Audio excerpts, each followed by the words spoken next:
Hello and welcome, everyone. We are live with episode 11 of Beyond the Mountains of Madness, Call of Cthulhu. I am super hyped for today. I hope everyone else is hyped as well. We are going to go around, say who we are, who we'll be playing, and then we'll go over some stuff, do a little recap, and get started. So, unfortunately, we do not have the lovely Renee with us today as she had surgery, but we heard that she is doing good afterwards, and she should be back with us next week. So, yay! Everyone send her good well wishes and hope she feels better soon. So, we're going to instead gloss over her because she's not here and go to Crumpler64. How you doing today, Crumpler? Oh, I am very excited today. I cannot speak on Baxter's behalf, for basically as this investigation is increasing exponentially, he was here to be an artist, be a cartographer. And as where the call to action calls for him, he doesn't want the call for it, but he may have little choice. It's true. I mean, but he's doing the best with what he's got. So, you know, that's all you really can do in Call of Cthulhu. So let's go on down to Jimersion. Hello, everyone. Welcome back. I am Jimersion, aka Jim Moreno. I'm the expedition survivalist here, and we got into some serious stuff there last week. Got to do some reading, and not too happy about what I'm learning. We'll see what happens this week. It's a great story, is what you're learning. I don't know what you're talking about. Nothing but cheerful, happy, fun times, and optimism to come. Speaking of optimism, Jess, how are you doing? Hi, I'm fine. I have an actual gremlin on my desk that is less than fine, but all is well. I am Jess. I'm going to be playing the archaeologist of the team, Lena Stoddard, who is definitely the sanest member of the crew at this time, and may have had some weird dreams about her dead boyfriend who was a professor in the previous expedition. It's fine, don't worry about it. It's fine. Just don't look too deep into it. Everything will be fine. Speaking of fine, Pro Restarter. Yeah! That was a segue. Let's just jump on that for a second. Hey, I'm Hayden Stewart. I'm going to be the pilot. I'm going to be the pilot for today. I'm super normal, super happy, completely great. I got my best friend Goop. Everything's normal, and I'm just going to kill everyone at some point. That's totally sane and fine. Speaking of totally sane and also fine, a hollow tale? Thank you, I'm both safe and fine. No, it's good to be back again. I'm doing great. Yeah, I'm looking forward to playing Sebastian Wintercroft, our psychiatrist, today, and seeing just how much more sanity I'm going to lose. I'm sure it won't be a ton. I mean, it'll be a negligible amount, I'm sure. It'll be fine.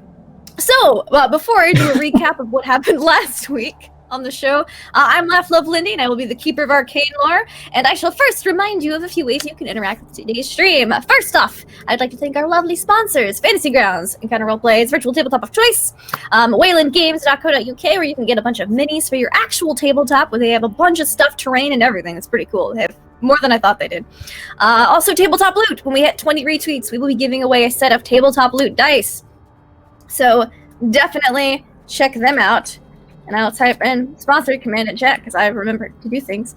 And then lastly, you can look below for our donation table, and you can see if you can donate nat 1s, nat 20s, wild magic surges, and more. All sorts of crazy stuff, which might be coming in very handy for them in the near future. So let's get back to it. Last week, our characters were in Antarctica, no figure. And they were doing some excavating. They discovered a few more things. Especially in the airplane hangar, after the Germans landed and made themselves extraordinarily helpful and polite and kind and lovely people, those Germans. They found, however, in the aircraft hangar, quite a scene, a bit of a mess. They described it to as many people as possible, so they weren't alone in their slight insanity after seeing it. That was great. And, yeah, Lena had some strange dreams. They all found, or given some documents to read, the Dyer script, or text, rather, about what may have actually happened here 3 years ago, 2 years ago, the last expedition. And it was not exactly what they wanted to hear. Lena is standing outside with Lois, currently after having had a bad dream and just thinking about all the things that they read the night before. They saw that the last thing to excavate, which was the graves of the former expedition, had been unearthed and 2 bodies were missing. And everybody else was kind of waking up. It's a very early morning, but that's where we left off, so let's get back to it.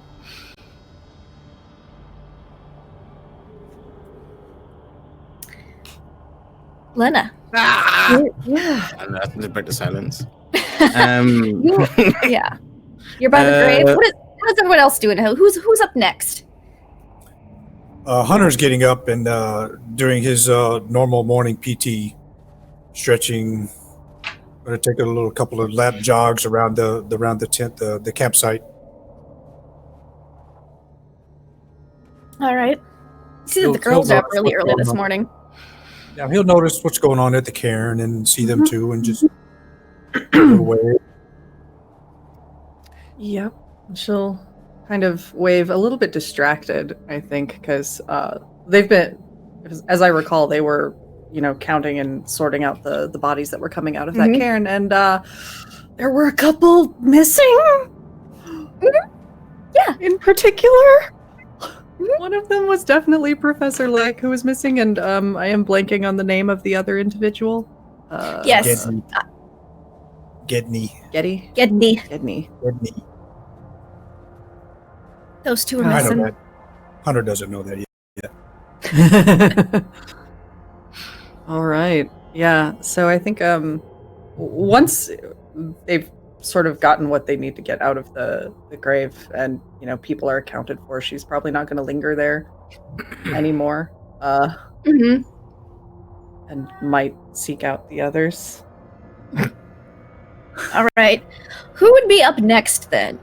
Hunter's doing his morning PT. Lena is doing her own thing. Lois is gonna get a cup of coffee, and so she goes to the mess tent because she's very sleepy. I think Hayden is out, just like smoking as much as they can, because the whole dog thing and the plane thing the last day was very intense. God, oh my god. And they're just trying to deal with it. So I think they're just like having a smoke and kind of watching. I'm like, cat. And yeah, I think that's what he's doing. He's just kind of watching the Germans. Everyone else get ready. Yeah, Baxter's definitely joining Hayden on that smoke. He was there for that madness. He's joining in this. Yeah. All right. And Sebastian would probably be the last one up then. Yeah, I think he will have woke up probably not too late, probably after Hunter got up, but he won't have left his tent. I think he'd have sat there, got out his flask, and just sort of sat there with like his head in one of his hands and is just drinking like from the moment he woke up. And is just sort of pep talking himself for his day as he's sort of like, it'll be fine, Sebastian, you can do it, it's fine. You wanted the mountains, you're going into the mountains, everything will be alright. Gulp. Lena might go see him because she probably needs to talk to a psychiatrist, to be honest. She has some dreams to ask about, no big deal. Yeah. This is why you brought a psychiatrist with you guys. They can counsel each other. Yeah. All right. See how you find him drinking from his flask. Yes. I think she'll approach with some of her notes and things in hand. Rough morning, I see. He sort of corks his flask, puts it away in his suit pocket, and then we'll sort of straighten up and look over. Apologies. How are you doing today? Please do come in. Door's wide open. Of course. She'll kind of come in a bit reluctantly, but be perfectly honest, probably the worst I've been this entire trip. Really? How so? Might just be getting to me, but I ended up with some rather strange dreams last night that got me a little shaken, considering what we're facing. It's understandable. You want to take a seat, Lena, rather than hovering? Might be a bit more comfortable. I wouldn't want to bother you. You look like you've been through a bit of hell yourself. It's self-inflicted, I assure you. He says and smiles a little bit and just kind of gestures. Please do sit. Don't feel too bad about that. I wouldn't want you stood up there the entire time you're revealing your dreams to me. Of course. She'll kind of settle down. I think she's probably got the record of the people that they pulled from the cairn still. She was probably sort of heading that up a little bit and tracking that. Yeah. Well, first business, I suppose. We investigated the cairn and found bodies, all but two. And which two were not there? Gedney and Professor Lake. I see. Which is very disconcerting after the dream I had. He was, we'll just say he was the, starring player. Did you she'll see? sort of start to recount a little bit of that. Spoopy dream. That spoopy dream. Spoop dream, yeah. He'll listen very intently. He doesn't speak as he listens. He lets you tell your story. He doesn't sort of interject. He just seems to be very intently listening to it. And at the end will nod once. And did you know of the body being not accounted for before you slept? No. Found that out this morning when I decided to, I wanted to go and do some regular work to kind of get my mind off it. Something stable, you know? Yes, I can understand that. Well, I guess it backfired a little bit. So perhaps I'm just making connections where there are none. I'm sure. Well,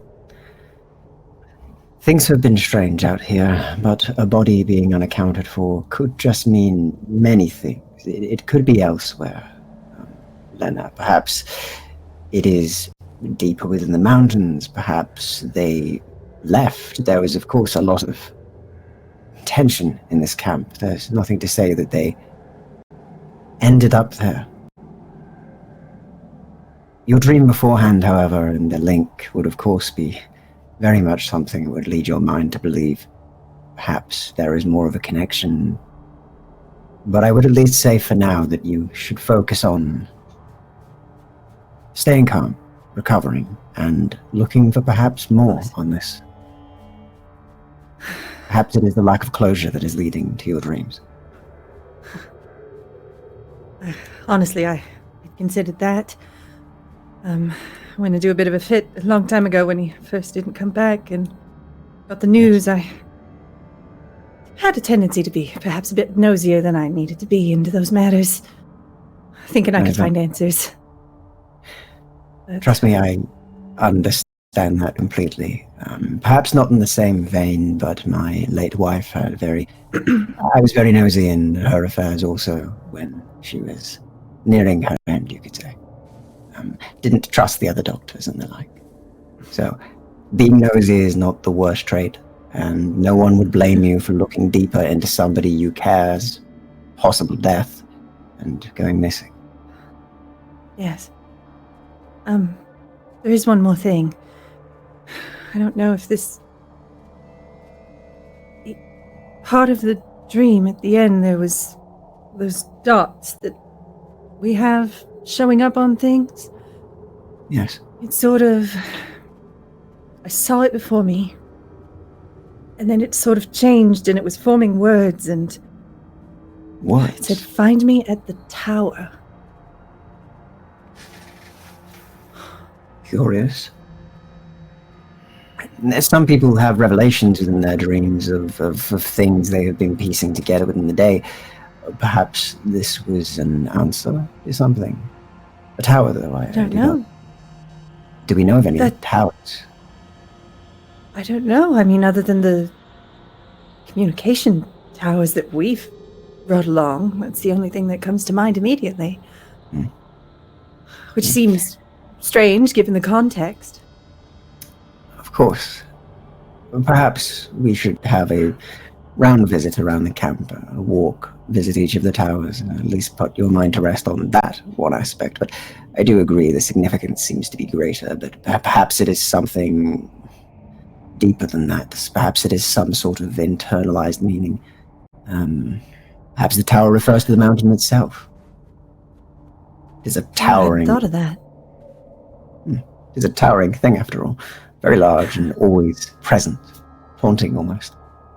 That is true. Well, anyway, thank you, Doctor. I just really needed another brain to suss this out with. Been turning it around in my head since I woke up. Understandable, and as I said, I'm not only here as a doctor and a psychiatrist, but as your friend, Lena. If you wish to talk to me at any stage, come find me. I will make time for you, no matter what is happening. Especially with That's very kind of you. Well, this trip has a lot of personal significance to you. I can understand that stress and the going-ons, you'd say the strange events that have happened would take its toll on anyone. I feel it personally myself too. So I can understand. Yes, I've been trying to make sure that it doesn't bubble up to the surface because I'd rather people take me seriously. Don't want to be an emotional woman on a trip like this. The work you've been doing and the amount of things that you've succeeded in and brought to this expedition, if someone thought such a thing, they would be foolish.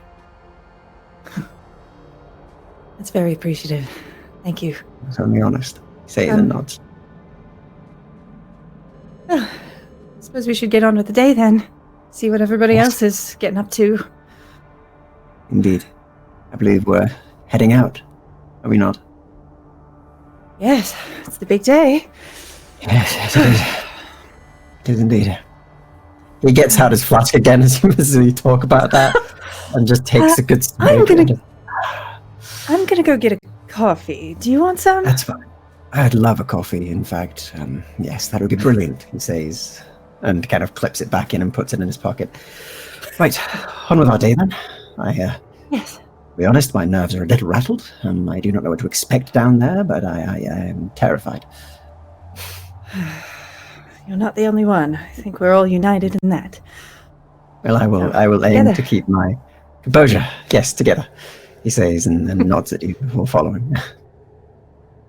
So, I guess they head out to go grab some coffee and then take a walk. Need a coffee, visit hours. So, you walk around the radio antennas. Not much hustle bustle there. It's pretty early. People are starting to wake up, but we get to the mess hall. It's about breakfast time. The breakfast little chimes have gone off, and so everyone's kind of getting their pemmican and sardines for the morning with their cups of coffee. So much variety in the Arctic. It's just, or Antarctic. Delightful. 7 ways to cook pemmican. Anyways, so you all meet up for breakfast, and while you guys are eating breakfast, you hear a plane come. You hear the sounds of a plane come into view.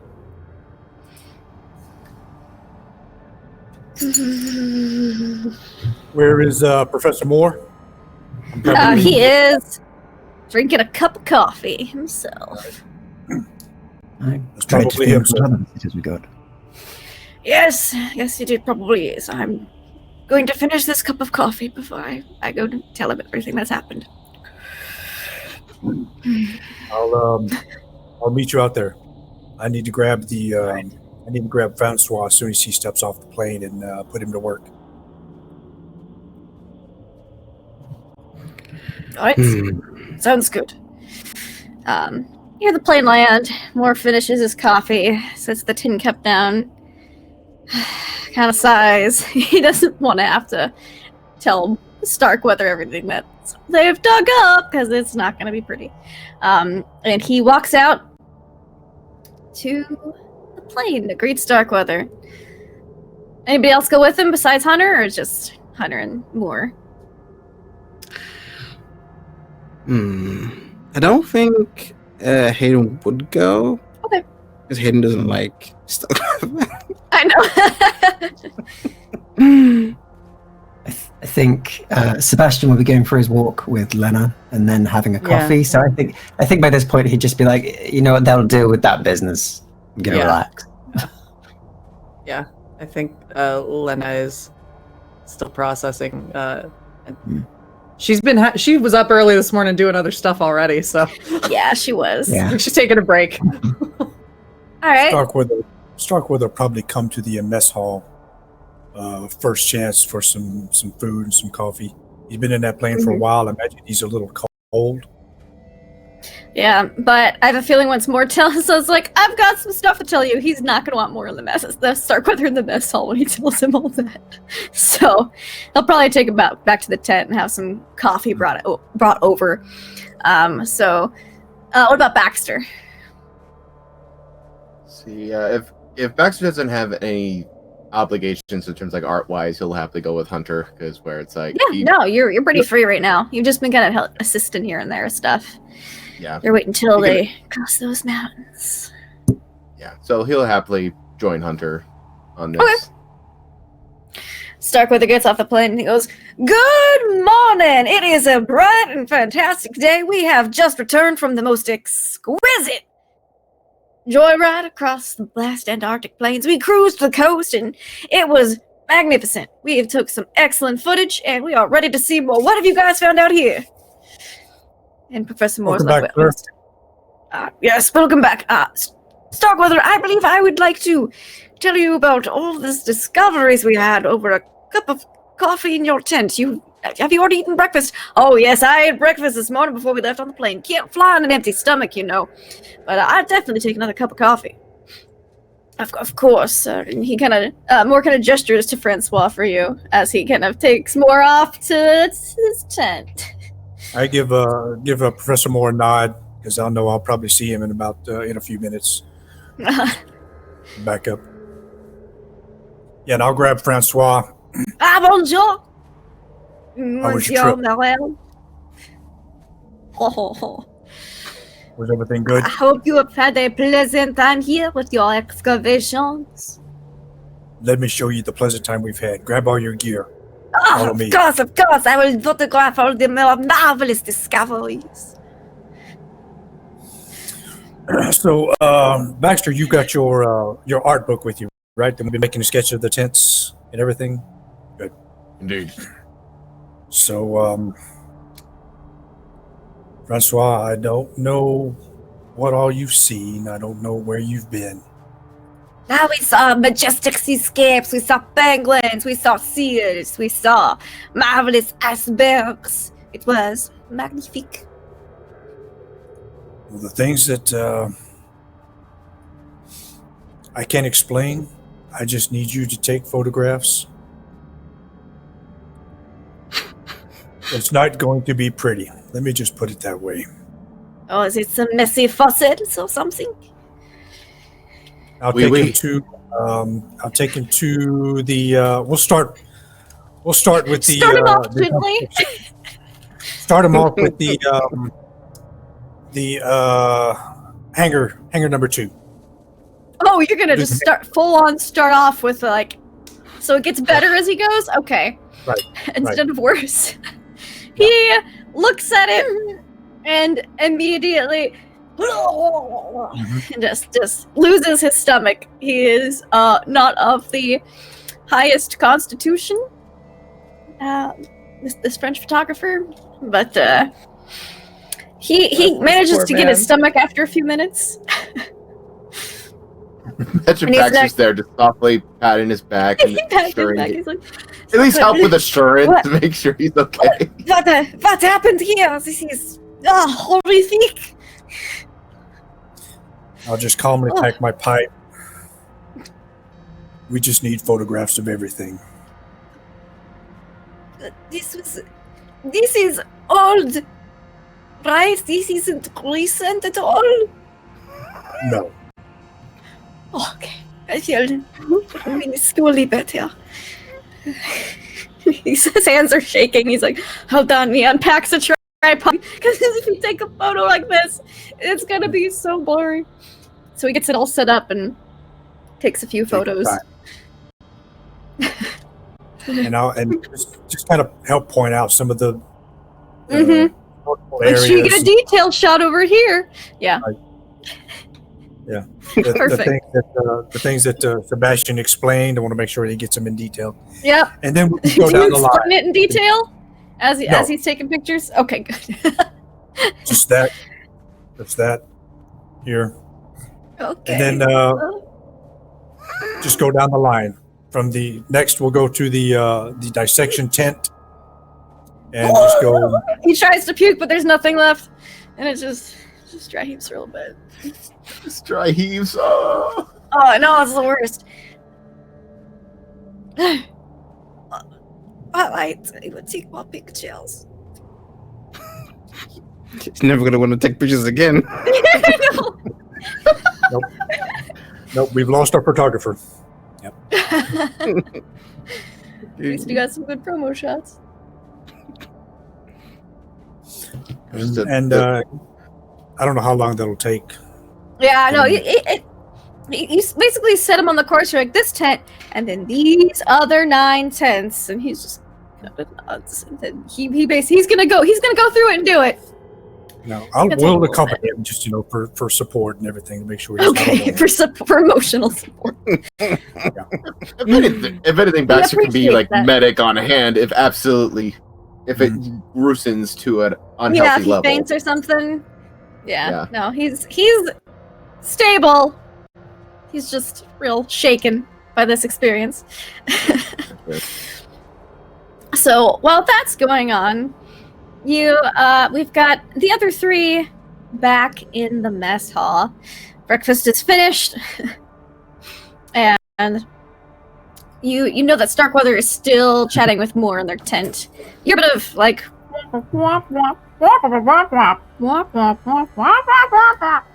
like, Charlie Brown style. Mm-hmm. That's about it. Nice reference. Well, I'm kind of at a loss what to do today. I feel kind of defeated with the whole cave and the dogs. I just kind of want to go. Well, we want to actually be prepared, though. Surely. Yeah. At this point, I don't know how or what I should be prepared for. But like I've Fair seen point. almost every manner of death. I would say not every manner just yet. Let us hopefully see no more manners of death. Yes. Still, when do we wish to set off? Caves, mountain. I don't know. I don't know when we want to fly over the mountains. I don't really. It's that's our benefactor's idea. But I would go and do it myself now and have a little test flight, but I wouldn't want to waste fuel. Of We are course. perhaps low on that, yes. But a test flight is, of course, critical, correct? It is. It is. Don't want to do it without even testing it. We could always leverage the assistance of our German friends. It is true. They did say that they'd give us extra fuel, so that's something at least. You know what? Perhaps being up in the air and seeing all of this from a good perspective will set my mind at ease. I believe it may. I would possibly suggest that we perhaps join you, at least myself and anybody else who wishes that can come. I would wish to see it from above, that's for sure. And also another suggestion. Perhaps we could... Sorry, Lena, go ahead. No, of course. I might be interested in going. Get a different perspective on what's around. Indeed. If we take one of the Germans, perhaps we can use some of their extra fuel. Their planes can't make it up there, after all. Ours can. So maybe if we wrangle that, we won't have to use our own reserves. Yes, I'll go speak to one of them. Feel free to come along if you want. And get some supplies, just in case we're up there for a few hours. Get some water and whatnot. Sounds... The science team's been delightful to work with, actually. They've been quite helpful. Oh, well, that's good then. Yes, they're very enthusiastic. For whatever that's worth. They're even seeing the things we've seen around here, I think. I think their enthusiasm has been a credit to us all, that's for sure. I can imagine many science teams would have quit by now. I don't know, just their dubious arrival. It's very suspect. Indeed it is. But then, What isn't suspect around these parts? It's true. It's true. We can be cautious, but we can also still be friendly. Indeed. Yes. Wouldn't be British if it wasn't friendly. I'll take your word for that. Yes. Well, Hayden kind of gets up and kind of downs his coffee. I'll go speak to the pilot and see what I can wrangle. Brilliant. All right. So, you go speak to the German pilot? Yeah. All right, you see him. He is going over the plane stuff this fine morning. He is, like a good pilot does, kind of just checking on it, seeing how it's doing. He's got a little, like most of the Germans have name tags on because they're outfitted by the military. His name tag says Baumann. Baumann. Okay. Hey, how's it going? And Guten Morgen, mein Freund. Baumann, right? That's your name tag. Ja, I am Baumann. I fly the Flugzeug. It doesn't matter. Aeroplane, I believe, is the English term. No, I understood. I was going to ask you why you had a English name tag if it's to identify yourself as one of your. It doesn't matter. But this is how it's spelled. German uses the same alphabet except for the umlauts and the double S sound. Oh, right. I was expected it to be more of a. It's fine. And I think Henry's just like doing it where it's just like, yes, well, like trying to do small talk, but he's just really right. He's just like, but it is German. It's just spelled Baumann. Like, tell me your secret. Use the same alphabet. I don't think he trusts anything right now. Yes, no, it's fine. It doesn't matter. Right. Well, I was wondering if I could use some of your fuel for the plane. I'm going to do some test flights to make sure that we can go over the mounting. And I was wondering if one of your pilots or observers would like to join on that. I know over time you were... Dr. Johann said I was to set aside a certain amount as compensation for, the parties coming together and us not being announced formally. So I've got a few drums set aside already. Oh, excellent. That will be perfect. Who is in charge of your collective in the planes here? Is it just... I'm the chief pilot, but not in charge of the operation, obviously, just the aeroplanes. Oh, interesting. Well, it's a pleasure to meet you. I don't know if I said my name. It's Hayden Stewart, by the way. I've seen you in the papers. Yes. I would give you a headshot, but I've run out recently. That sounds good. It's a pleasure of meeting you. Is worth far more. Yes, and yourself. Where are the barrels kept? Oh, right over here. And he'll kind of lead you over. You see that they've got a couple set aside. You know that there's some on the plane, probably as reserve fuel, but they've got a few drums set aside, about 6 of them for the plane, which would be enough to fill up full tank on your on either the Weddell or the Enderby, which are your 2 planes you got out here. Yeah.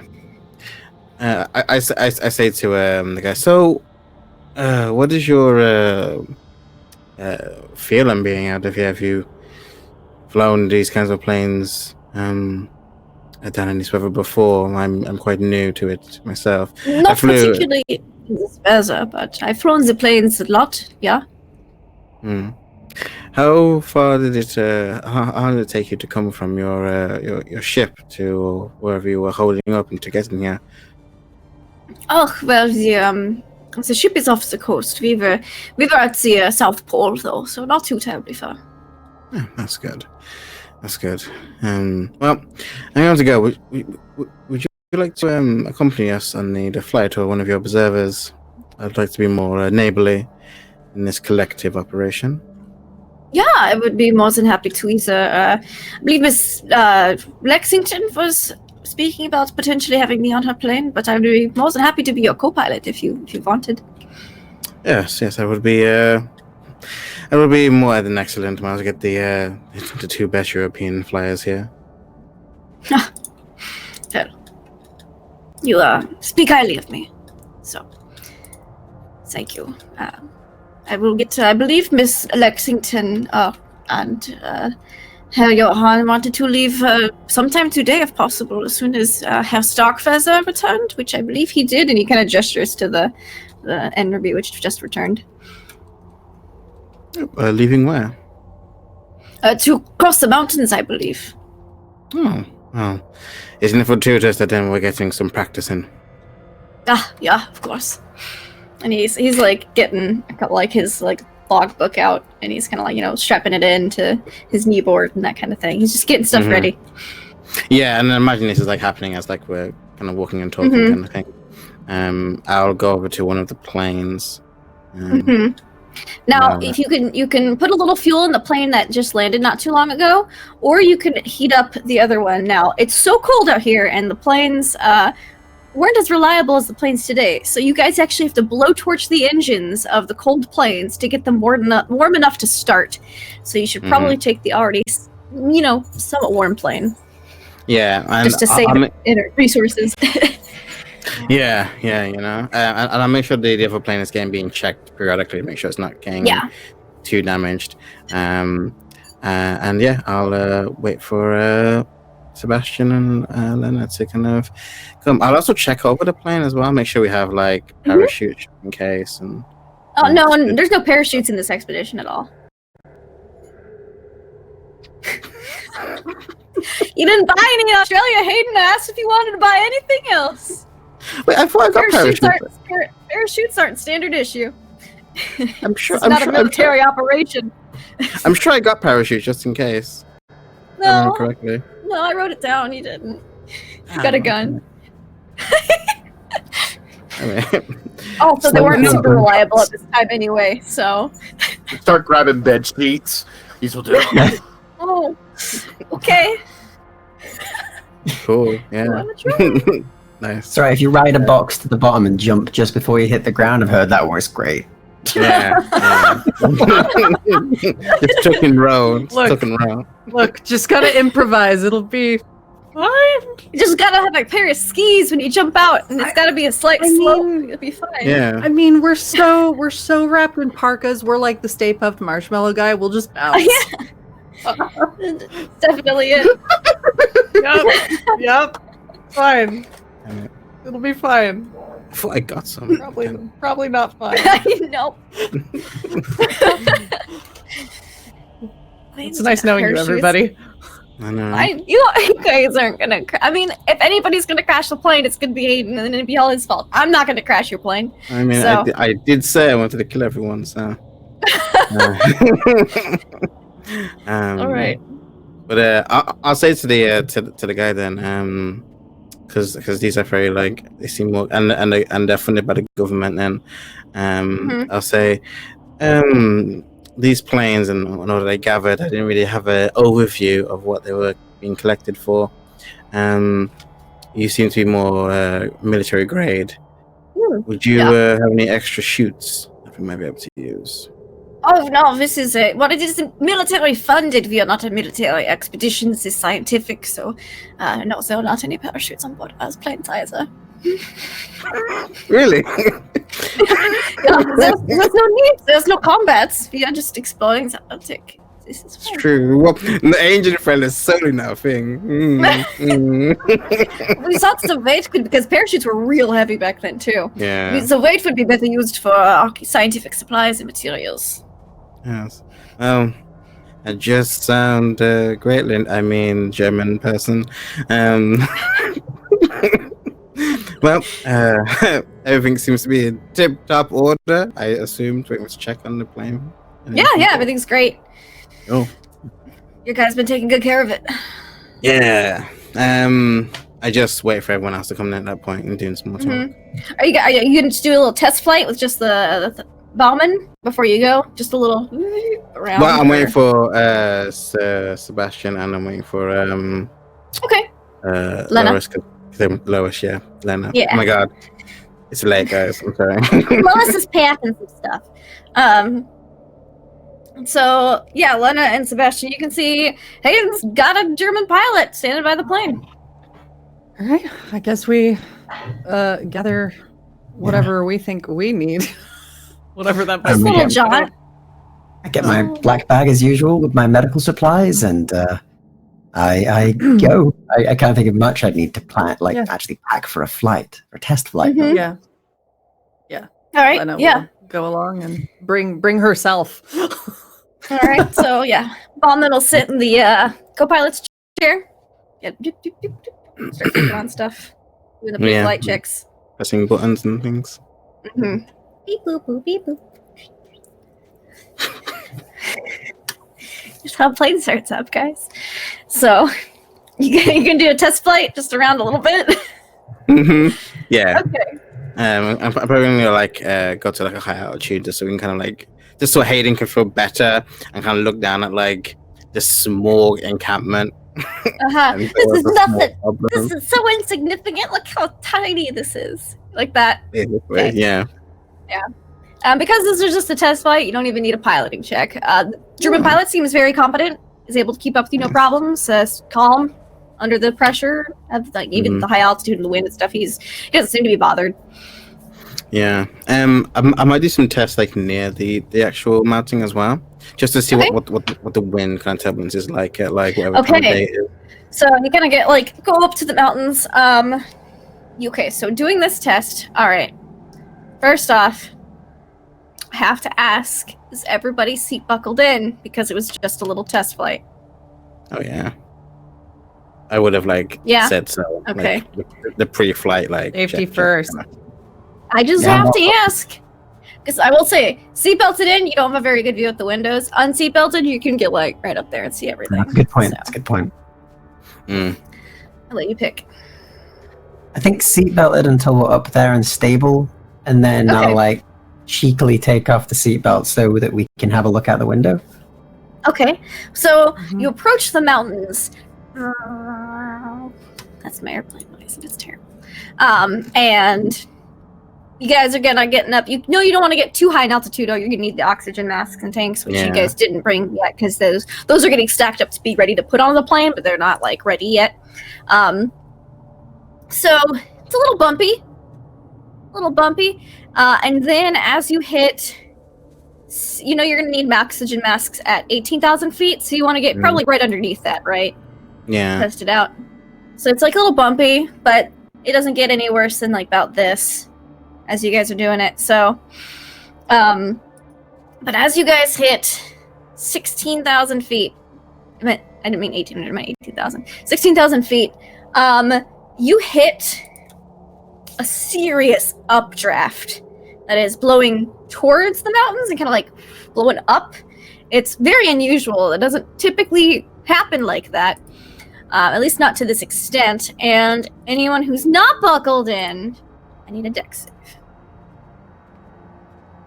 Luckily, the pilot was.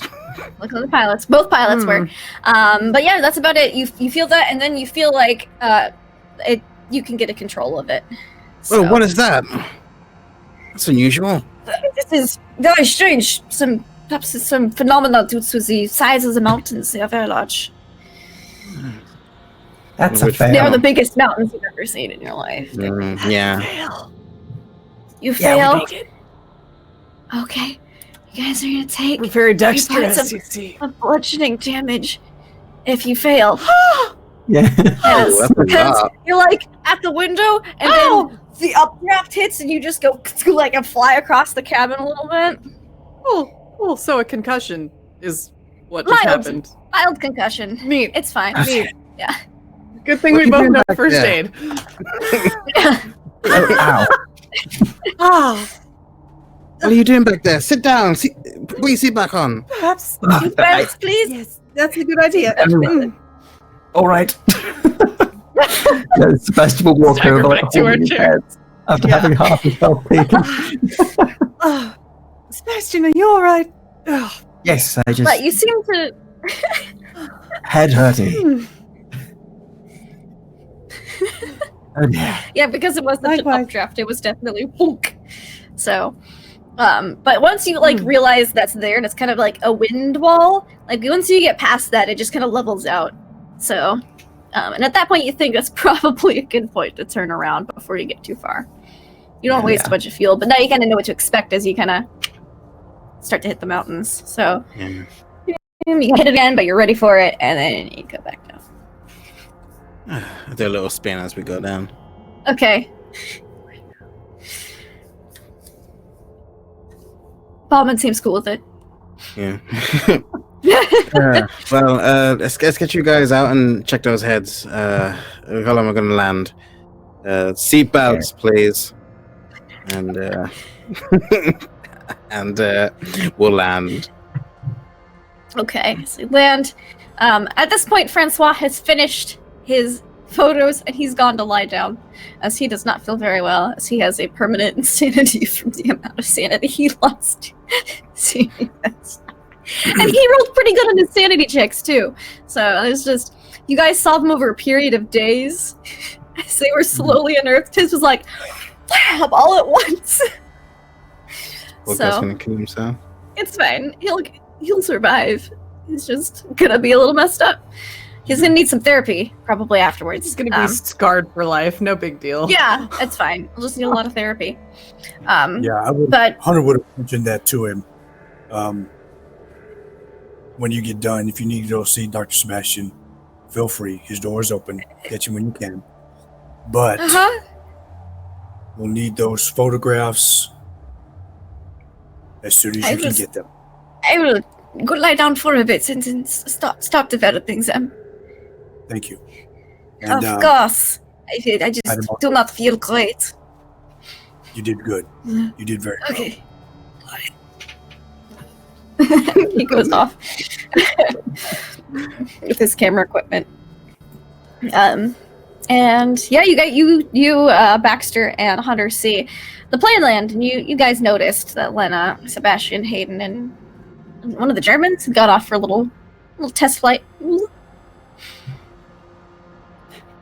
I'll go find Lois and get the morning's report or status report on the weather. So the weather today looks really good for flying.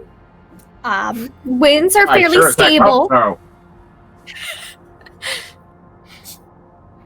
And Okay. I believe that it's going to be one of the best days for the next couple coming up to fly. So she can predict the weather now, at least for a couple days. A little bit. She can do a little short-term predictions now. She's spent enough time here. It's been a couple weeks. Good. Okay. Baxter, I need to go see Professor Moore and Starkweather. Alrighty. Go ahead and prepare for an extended, possible extended extra adventure here. Also, go in my igloo and grab the shotgun that we found out of that tent and all the rounds, and you keep that with you. You serious? Yeah. Thank you. Just be ready. I had a feeling you're going to say that. Yeah. And I'll go see Starkweather and more. Okay. So, Starkweather and Moore are still in the tent, but they've kind of like the womps have quieted down, so it seems that they're pretty much done discussing whatever they discussed. And you enter, and Starkweather is packing a bag. It looks like he had unpacked it, and now he's repacking it. Excuse me.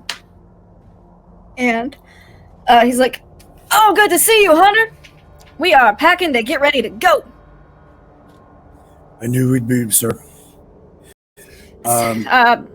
Moore's filled me in on everything that's happened. Seems a bit crazy what happened here, but hopefully we'll find some answers on the other side of that mountain. There's a couple things, sir, that he probably hasn't filled you in on because I haven't fully filled him in on. The team and I have just been working this out last evening, actually. It's about the Germans. Yeah, what about them? It's no coincidence that they are here right now. And I'll lay out the exposition, everything, put all the puzzle pieces together about the Germans kidnapping Rorik, taking the manuscript, about the meeting with Lexington and the German in the restaurant, and then piecing everything together that we've learned here. The puzzle pieces just fit together much too nicely, sir. This is no coincidence. They are here for a reason. They are not telling us exactly what that reason is. Well, I think it's obvious. Whatever it is, they seem to want to cross those mountains pretty badly. If we beat them to it, then I'm sure we can find out whatever it is before they can. Let them leave, and Lexington's playing with them. We'll get a head start. We'll leave right now. It's half an hour once everyone's ready. I took the evening to make sure I got paperwork prepared in true military fashion. I created an operations order, which he'll be familiar with. Mm-hmm. Because this is going to be kind of an away mission. Mm-hmm. I'm thinking of it. So Hunter thinking of it. So, yes, sir. I'm ready. I'll just get my stuff. I can be prepared in 10 minutes. All right. Tell everyone else to get ready as well. I am finishing up, and we will start thawing out the end to be. I'm on it, sir. All right. And Laura's packing his stuff too. All right, so I'll leave and go get my stuff. Got my go bag ready. Weapons are prepped. So, question. The planes are being loaded. I put in a list of everything, every single thing that is on the said planes into our Twitter chat earlier. Is there anything else that's not on that list that you guys want to bring with you? Speak now. Except for parachutes, because none got brought on this expedition at all. As Hunter goes and checks on everyone to make sure they tell them to get their stuff ready, take an extra pack. You've got your backpack, which is standard, all your equipment in it, and then you've got your personal... What exactly is in these backpacks? I need to know this before you guys cross these mountains. I gotta know. So that way you guys can't be like, I have this, and I'm like, Each contain 10 scrolls of resurrection. Wrong just game. so that way you guys don't have to roll luck rolls. Not if you don't believe. A little thing. What exactly is in everybody's backpack? There will be 5 days of rations. Okay. There will be fire starting gear. Okay. There'll be a blanket. Mm-hmm. There'll be a flare gun with 5 flares. Okay. There'll be, of course, matches, tinder. There's going to be 2 flasks, so you can put your liquids in, and a canteen for your Okay. hot. Go by the mess tent, get your coffee, fill your extra pack up with another 2, 3, 4 days of food, and some coffee and whatever you think you can take extra. Let's see. There's going to be some rope, probably about 20 feet of rope. Couple of pythons. Titans. Yep. Climbing gear. Yeah, climbing gear is going to be. And I'll probably have. How would we do the climbing gear? We're taking planes. Yeah, we can load some extra stuff onto the plane too. So we'll put the extra climbing gear, the rope ladders, the anchors. Let's see. We will put. We'll take the. Make sure the oxygen tanks are prepped and put on the planes. Mm-hmm. Yep. Let's see. I'll ask Olaf and Jameson if they want to come along. They want to tag along. All right. So there is on each plane space for 6 people, including pilot and co-pilot. So pilot, co-pilot aside, there are room for 4 people each plane. Acacia Lexington's pretty much already got her roster. She wants Kyle Williams, her co-pilot. She's planning on taking Rucker, the German geologist, Dr. Johann Mayer, the head of the Germans, and her photographer Priestley, who's not German but has just been with her the whole time. Especially since Francois seems a little under the weather. And she'd also like Bauman to accompany her, but if Hayden prefers Bauman to be with him, then she would just take one of you guys as another guy. So between you guys having 6 people amongst just yourselves, Starkweather and more are coming, so that's 8, along with Dr. Green is coming. Okay. So Starkweather's flying one plane, Hayden's flying the other. You each need a co-pilot, and you have room for 1 more person. Yeah. I'm going to bring the guy from New York who I brought as my co-pilot. Okay. You want him be your co-pilot? Okay. So Lexington will take Bauman, and let's see, we will have Halperin be Starkweather's co-pilot. He was his co-pilot while he was gone. So, all right, 1 more NPC you can take with you. I also think in terms of gear, Lena would have her personal portable archaeology stuff. Your little like roll up tool thing. Brushes. Yeah. Mm-hmm. Yeah, and maybe some first aid materials, because it never hurts to have a little of that on hand. Mm-hmm. Like yes, a I'm basic probably first aid mainly. kit.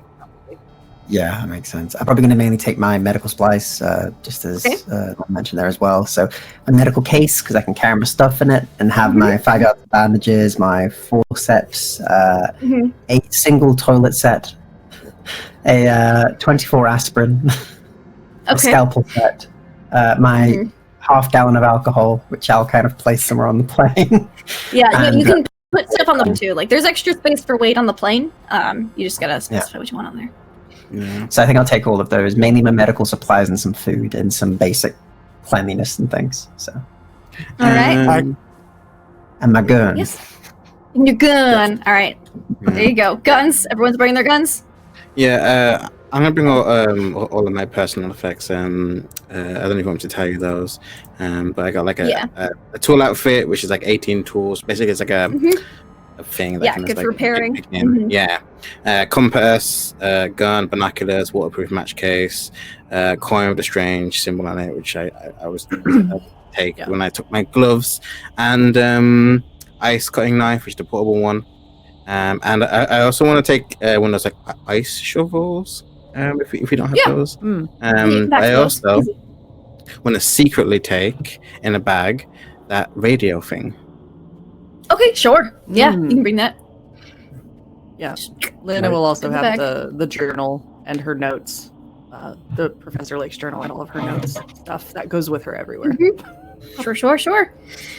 All right, each pack also has a shortwave radio, or short range radio rather. You guys would customized have trail radios, like this size radio. You guys don't really have many of those, but you have the trail radios, which are smaller and Yeah. someone's gonna be carrying it. There's a couple trail radios in there, along with a camp radio. So no personal radios though. trail radio is what I was talking about. Mhm. Yeah. There'll be some flares, some personal flares, some Yep. hand flares. Let's see, what else are we missing? Flashlights? Do you have flashlights or anything? Nope, you don't have Guess- flashlights. You want to bring some flashlights? Yeah, bring some Bring flashlights just in flashlights. case. Okay. The torches. Some batteries Alright, with yes. those also. Extra Mhm. Yeah, batteries. because they don't last very long in the cold. So No, yeah. flashlights and extra batteries. All right. You put And batteries Baxter. with- Yeah, I definitely want to bring basic sketchbook and the spare Yeah, pencils. your sketchbook, cartography supplies. Yeah. And definitely want to bring the arsenal. Is The Revolver. arsenal. I like that you've nicknamed basically that. yeah. He's got a rifle, a revolver, and 2 shotguns. It's he's gonna bring on some power here. All right. Yeah. How Anything many else? rations do we have total, Lindy? How many what rations? How many rations do we have total? So what- each personal pack has 6 in there, but there's also enough rations on each plane to last the entire expedition group. You guys are only going to be there because you only have enough oxygen for about 5 days, so you guys aren't going to be out there longer than that. Okay, cool. So you've got a week's worth of rations, just standard on the planes. So I think I'm good then. I think that's what I will cross Hayden's mind. all right, cool. I just have to ask, for no specific reason, what exactly y'all bringing with you? So Goggles. goggles. All Goggles. right. Yes. Goggles in each pack. Teleportation Indeed. device. Oh, yes, obviously. The teleportation device. Just pack it in the trunk. All right, and My which favorite. NPC, which other NPC are you going to bring with you? You've got more, Starkweather, Dr. Green, 2 co-pilots. You have 1 more. What do y'all think? Doctor would be We good. got 2 doctors. Mm-hmm. AKA, in case one of you guys dies, who would you like to play next? Not only one person? No. I'm really debating on Bob, but I don't know his capabilities as butler. Who are our remaining options? Are there any of our little friends out of the German scientists that are still chilling back there? There's some German scientists there. You guys also have your own scientists. There's a couple geologists and stuff with you. Okay. There's a paleontologist. There's if you want generic NPC we haven't really met yet, but is this profession? That's fine. This person who's just been there the entire time and Yeah, has just been he's never really observing all talked the much. craziness. Cool. I know. Hey, I've been here all along. I'm that guy, I'm tall. We've seen them in the background of every shot. Yeah. They've been I just laughing at know. all the jokes that the team made the entire time. I was like, you guys. Yes, I want the live studio audience. I'll vote. Hunter will vote for Olaf. Okay. Yeah. What about everybody else? Consensus yes on Olaf? Sure, why Sure. not? Is he useful without his He seems dog? like a badass. Yeah, he doesn't have he won't be able to take his doggos because they don't have dog oxygen masks. Yeah. Your oxygen masks, the German oxygen masks are real nice. They cover the whole throat. You guys' oxygen masks, you have plastic nose clips, so you don't breathe in through your nose, and then you have a little tube you bite on, and that's what gets your oxygen. Nice, So nice. Yeah. there you go. No expenses bad. Look at us. Keep just- that knife handy. Hayden. More like the Germans had cutting edge technology for this at the time. So yeah. So everyone packs up. I'm guessing you want most of your group on the one plane. Yeah. So Yeah, Lois will be on the yeah. other plane because co-pilot. So only 6 people per plane, and Lois is just sleepy anyway. She's just gonna sleep the whole plane right over in Starkweather's plane. It'd be so funny And- if we all died and I was just the only one alive. Look at this Just plane full of thinking- 6 Just waits. NPCs. She just wakes up and she's with strangers. Yeah, that So- other plane crashed. They're all dead. Oh, that'd be interesting, but I hope not. I And their hope the last plane doesn't transmission- crash. The last transmission was Hayden. No. Oh, can I bring Goop with me? Yes, Goop will sit in in one of your little flasks. Yes. Yes, you have a flask of Goop, and your little octopus friend is with you too. He just floats in, and Doris is also there. On the plane? Yes. Okay. You hadn't seen her for a few days. Apparently, that's where she was. Nice. Sounds good. So, all right. So Let's do it. everybody gets into the plane and buckles up. Mhm. Okay. I make Alright. sure. Also, do Lena and Sebastian first aid themselves after that? I feel like that would have probably been a very smart Yeah. first order of business. First aid checks. Yeah, like, I know. Like you can inspect my head, I'll inspect your head, and Yeah. just sort of like bandage up. We You know, just first aid each other yeah. first we aid each trade other. first aid. and probably like vow not to maybe do that on the next trip. Yeah, I think we've learned a lesson. I mean, Yeah. Wednesday is not for us. Okay, Oh, so that's yeah. like first aid, is it? You get 1 HP and you can recover 1 HP per day naturally. Same goes for you. You go through cover 1 HP and we'll gain 1 HP per day from now on. Ooh, that's rough. So, yeah, that's how healing works in Call of Cthulhu. If you wanted to medicine check it as well, that'd take a little bit longer, like the full concussion test, rather than just here's some Advil. And that would get you an additional HP back each if you want to roll medicine checks. Sure. All right. Oh, that's yeah. a extreme success for me. Yeah.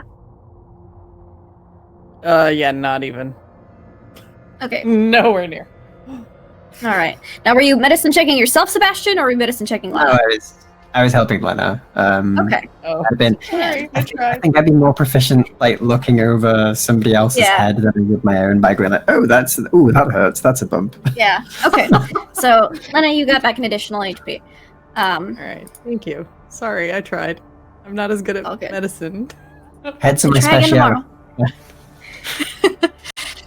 All right. So, everybody buckles up, and the planes take off. Hayden, you are feeling it. This is your element. You love Yeah. flying. You're prepared for the wind this time because you did your pre-flight. So you're ready for this updraft. I crash and kill Kind of- everyone.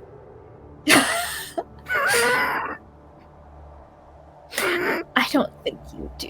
This I is don't where I think you're a confess I used co-pilot. all the seatbelts. So, but everyone's buckled up.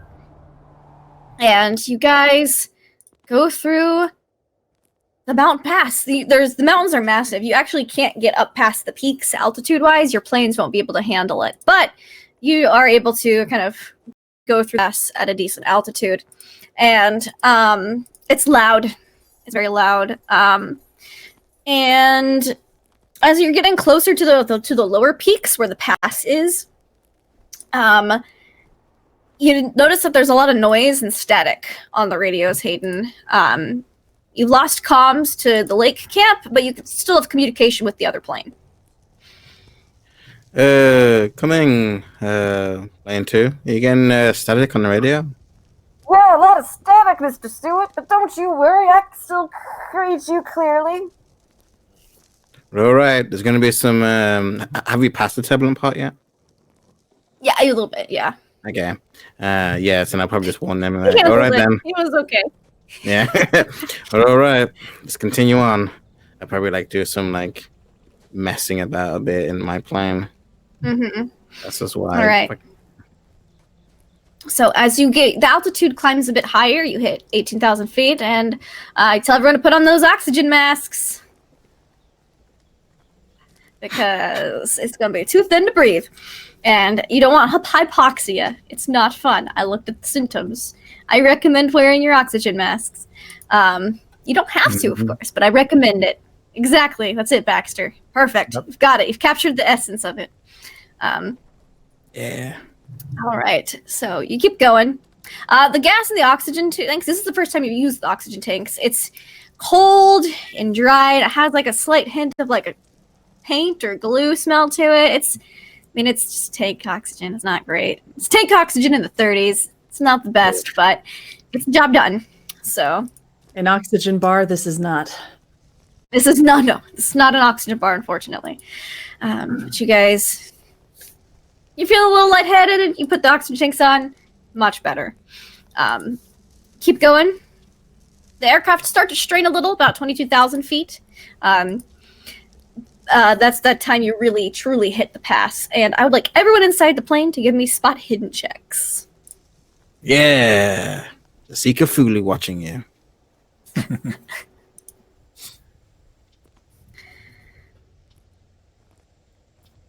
Okay, dice. Roll. I actually failed, Well, Same. 18. Whoa! which is Actually, hilarious. Baxter sees everything. Yeah. Hunter sees everything, and Pro sees everything. Yeah, got my God. a 18 out of a 30. That's a success. Hard success, 18 I guess. to 18. All right, so this is so perfect though that Lena and Sebastian are just like buckled in. Nope, we're not looking out those windows. Remember what happened last time we looked out the windows? We're good. And everyone else is kind of like straining against the walls, looking outside. Yeah, shake slightly, and I just Yeah, basically. So outside, it's interesting. You were looking at the mountains. There's no snow up here at this height, probably because the wind's too fierce. But there are signs out there that the mountains have been worked at some point in time. You see spirals and cones and geometric formations, caves that show a regularity of shape and height that's slightly unnerving. Oh, and I think at least Baxter got an extreme success. You see traces of those dot clusters over some of the alcoves of those caves.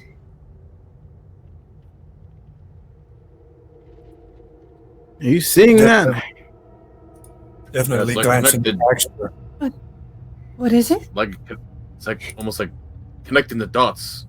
The caves. I daren't move. So, an explanation will be good.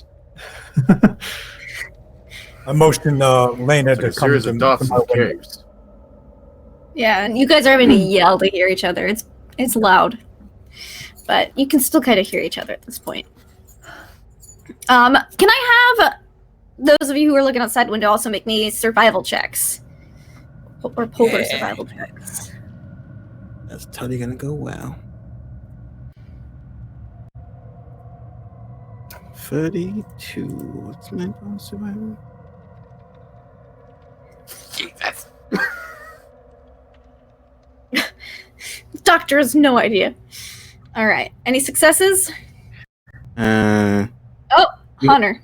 you got like a 20 last time, right? No. Okay, cool. All right, so Hunter, you're looking out here and you're noticing these formations and stuff. You're looking more at the pass itself, though, and you realize that if you were a careful explorer with the proper supplies, you could probably make the trip through this pass on foot in just a couple weeks' time. Just much faster to fly. Hold off. Get him over to my He's- window. Looks out and he kind do of you notices think? what you notice. Oh, We could do that. we could do that. Duh, it would be very exciting. I agree. We would need more supplies though, and the dogs. Maybe little Definitely. oxygen masks for dogs. Or if we didn't have dogs, then at least extra food. We'll talk about that when we get back. Yeah. All right. You guys continue flying. It's been about 20 minutes by this point. It's a very, mountain passes are pretty, this mountain range is huge. So it's taking longer than you normally would. And I would like everyone to give me an idea roll, which would be an intelligence check. Hunter wants to try to snap a few photos also from the plane. Sure. The plane camera. The plane camera. I got a 29. That's an extreme success. Ooh, an extreme. Okay. Did anybody else succeed? Oh, that's a success. All right. Poor Lena.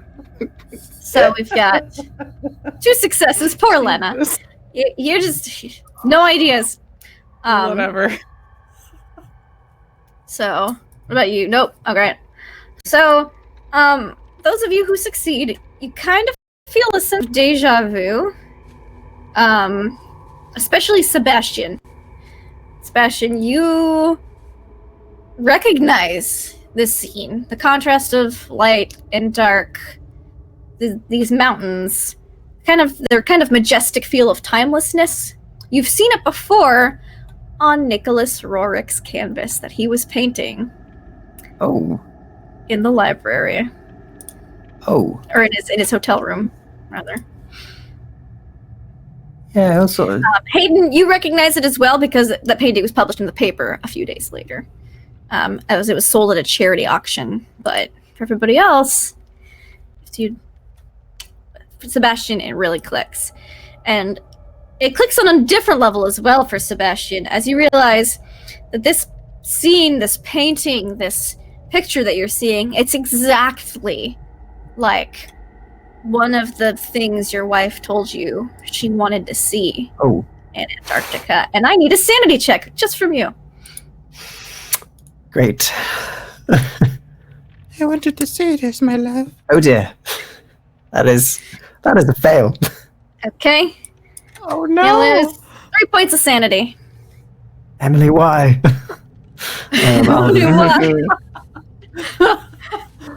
Why did you do this? Okay, that's a solid 39 sanity now. Sure, it's fine. Yeah, he'll freeze up a bit and will sort of look out, and his face will visibly drop, and he will be staring out the window silently, as he speaks under his breath after that, very quietly. Sebastian, are you all right?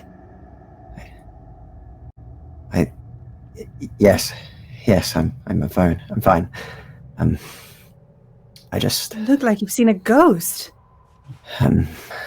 perhaps not a ghost, but close enough. My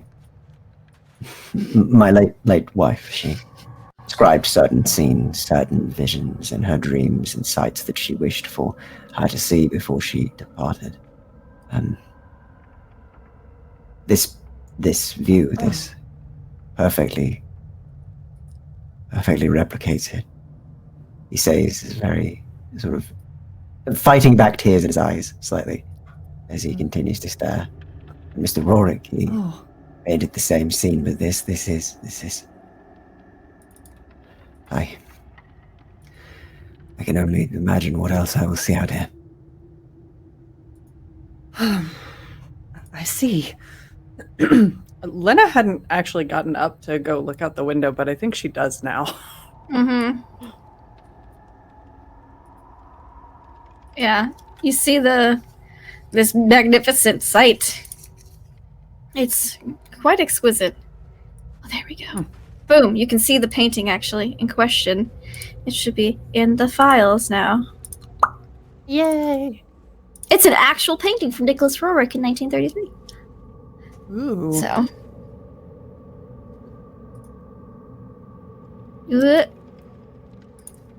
Mountains. Beyond the mountains of madness. Way to get that title in there. Thanks. I tried real hard. There we go. Shh. Okay. Oop, there we go. So that's what you see. That's what your scenery is as you pass by.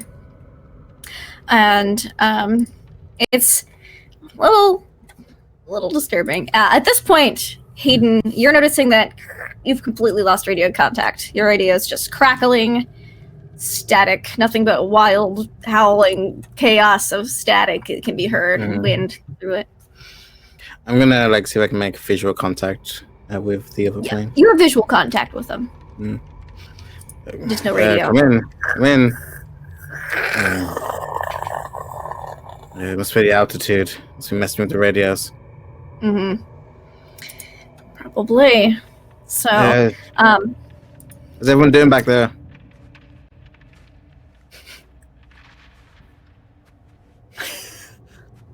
Fine. She lies. You're muted, Sebastian. You're muted. You're muted, Sebastian. I was miming my pain. No, He's speechless.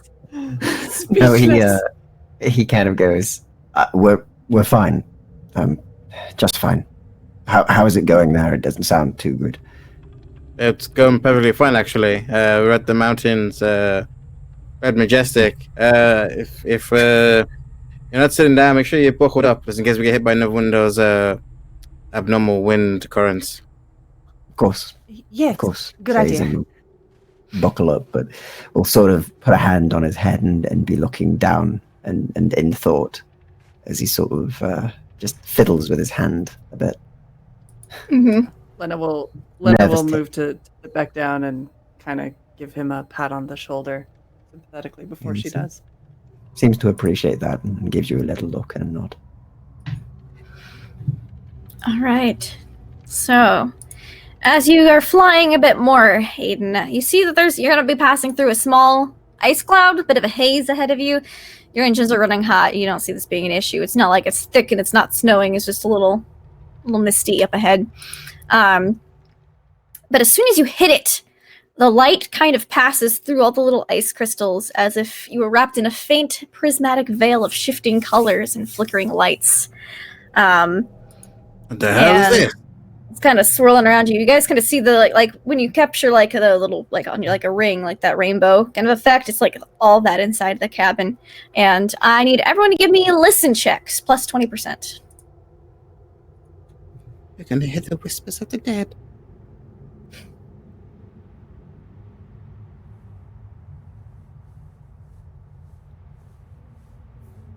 My failing to notice everything because of my garbage rolls is keeping me sane in this campaign. I got a 15. I believe. All right, so Hayden succeeds. Sebastian Odd success, succeeds. All right, Baxter succeeds. So you three. Extreme. I guess I just rolled for the NPCs too. I guess. Where's my D10? Guys, come here. Yeah, I got an extreme success. Pilot. Yep, he heard it. And then Olaf. He heard it too. All right. So as you guys are passing through this, you hear a new sound. Like you've heard the static and the wind and the roar of the engine of the plane. Those of you who succeed, you hear a new sound. It's kind of like a high, piping, whistling sound. It's faint, but nonetheless, it seems to invade every corner of the plane. It slides along your nerves, and you feel it resonating deep within your bones. Sometimes you can almost make out the thread of a tune, but then it just spirals back into something almost inhuman sounding. Those of you who succeeded, I'd like for you to give me a power check. Yeah. Gonna kill everyone. No! Please don't!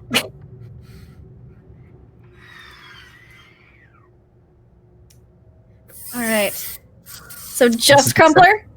I fail. All right, so success for Crumpler and Hollow? Or no, not Crumpler, 78. Hollow? Okay, so you... Yes, success. Okay. I wish I had that kind of power. This sound seems like it's coming from everywhere and nowhere, but you can barely make out the occasional... It sounds like if someone was whistling, Tekalili, it's like... And you're just filled with a sense of dread. As if it's kind of some dark primal message you can almost understand, but you can't quite make out. And as you realize that you kind of hear a slight tickly through the wind, Can you give me a sanity check? Yeah, I can do God, that. he's about to go crazy in the plane. How about these sanity checks, guys? Good luck, you guys. I didn't rolled hear a- shit. Is Baxter included on that for the fail? No, only if you succeed on the power check. Gotcha. Right. Just wanted to check. Is it a power check again? Sorry for sanity, or is it rolling it's against a my sanity. Oh, It's in which sanity. case that's a fail. All right, you lose 1 point of sanity. Okay, cool. We got this. Take that. Um, Yay. There we go. Those who failed the initial listen checks hear nothing. It's just the regular sounds. Everything's going on. So Sebastian's the one who's filled with a sense of dread, but the other few of you heard a tune. An almost tune. Mysterious Yeah, sound. He'll be sort of saying like Tikalili under his breath as he sort of shakes his head slightly and listens. Why does he keep saying that? And can you hear What's that? this weird? What? I don't hear anything. I just see weird Whisper. colors. Can you not hear it? It sounds like Tikalili. Over and over again. It's just the wind. Just Listen, hold on. blowing on the windows. It's just the wind. I don't hear anything, Sebastian. Are you all right? I'm fine. It's just... Did you be say- hearing things. Take a lily. Yes, That was exactly. the Like name on the the name coin. from the story. Exactly. Yes. The wind, it's or whatever it is, it's Are you- saying it. I know. Look, you hit your head. I wasn't exactly able to do much for it. You sure you're all right? It's been a bit of a day. I'm fine. I'm fine. I swear I hear it, but maybe you're right. Maybe it is just my head bump or something. Maybe just take a moment. Okay, I'll take a moment. I'm sorry. No. I just don't hear anything other than the noise of this godforsaken plane. Sorry, Hayden. It's fine. Make sure everyone's alright. We can talk more when we get on, I guess, because I can't really hear what you're saying. So It's really loud in here. That's how all these conversations are going. Yeah, it's all shouted conversation. Uh-huh. All right. So, Hayden, you pass through the haze, and as soon as you leave it, everyone in the plane gets it like a chill down the spine and it's goosebumps for a couple seconds, and then it goes away. cool. You can still see the other plane, but because you're in the cockpit, Hayden, you get to see it first. It's still a few miles away, but you see a maze of squared, curved, and angled blocks, along with some rubble frozen into the ice, tumbled ramparts, and the ice beneath it, as you kind of fly over it, appears to be about 40 or 50 feet deep, maybe deeper. You see the dark outlines of buildings that can be seen below, and you realize this used to be a city, and you look out. You're kind of already above it, but as far as you can see, east and west, buildings. This city is at least 20 times the size of New York City. You've flown above New York City. You've flown above some big cities.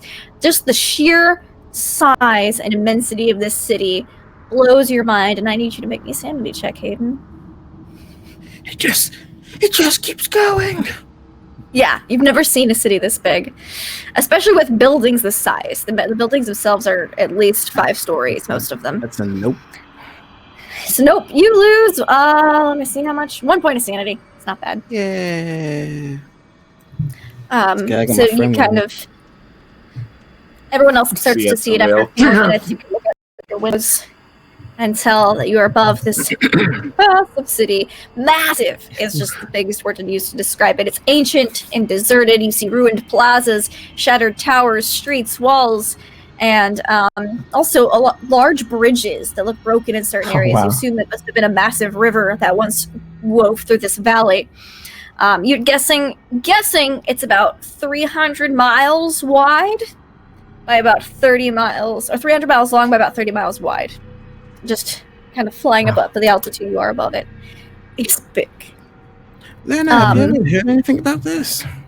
I want Lena to Towers. Yeah, and if everyone else sees the city too, I need sanity checks from the rest of you guys. It's just the sheer immensity, and it was supposed to just be a plateau on the other side, except for the dire manuscript. But still, the immensity of it is just you're enthralled, Lena. This is the coolest shit you've ever seen. With that natural, just like crit success on your sanity. Just so excited.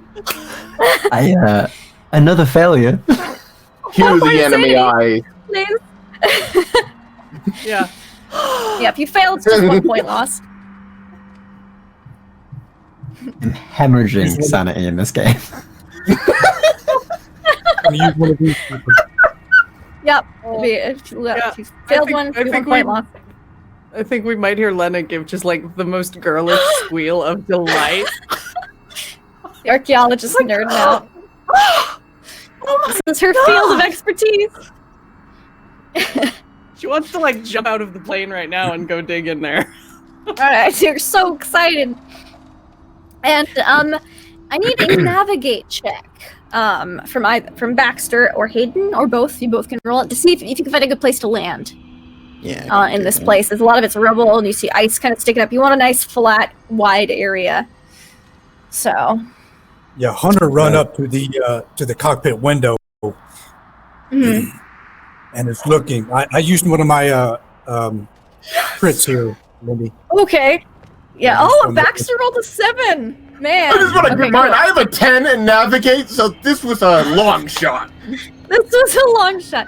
The cartographer knows his maps. He knows how places are laid out. All right, and that 20 from Hunter? All right, cool. So between the two, is that a success, Hayden? I succeeded, yeah. Okay, cool. So between the three of you, you guys spot what kind of looks to be the perfect place to land. It is... I'm on the wrong thing to take minute 20 off. What looks to be a kind of a circular plaza, but it's a very large plaza. This plaza is many football field lengths wide, perfect for landing. You'll be able to land both planes there, and looks like kind of set up camp as well. It appears to be sheltered from the wind because it's kind of got like a stadium seating around it a bit. So it looks to be kind of the ideal place to land. Wait, are we landing near the buildings? Pardon? Are we landing near the I didn't- buildings? Yeah, you're gonna land here in the city, Yeah, Hayden. cool. Nice. Okay. So- Because if not, I was gonna ask if we like can see one anyway. So, Yeah. You're gonna land. There's plenty. Like, this is a big, huge, immense city, and so you find a perfect place nearby to land. Give me a piloting check to land. Good though. fine, I get to use it. I know. Yeah, what You're so what in excited. time? Oh, I didn't roll.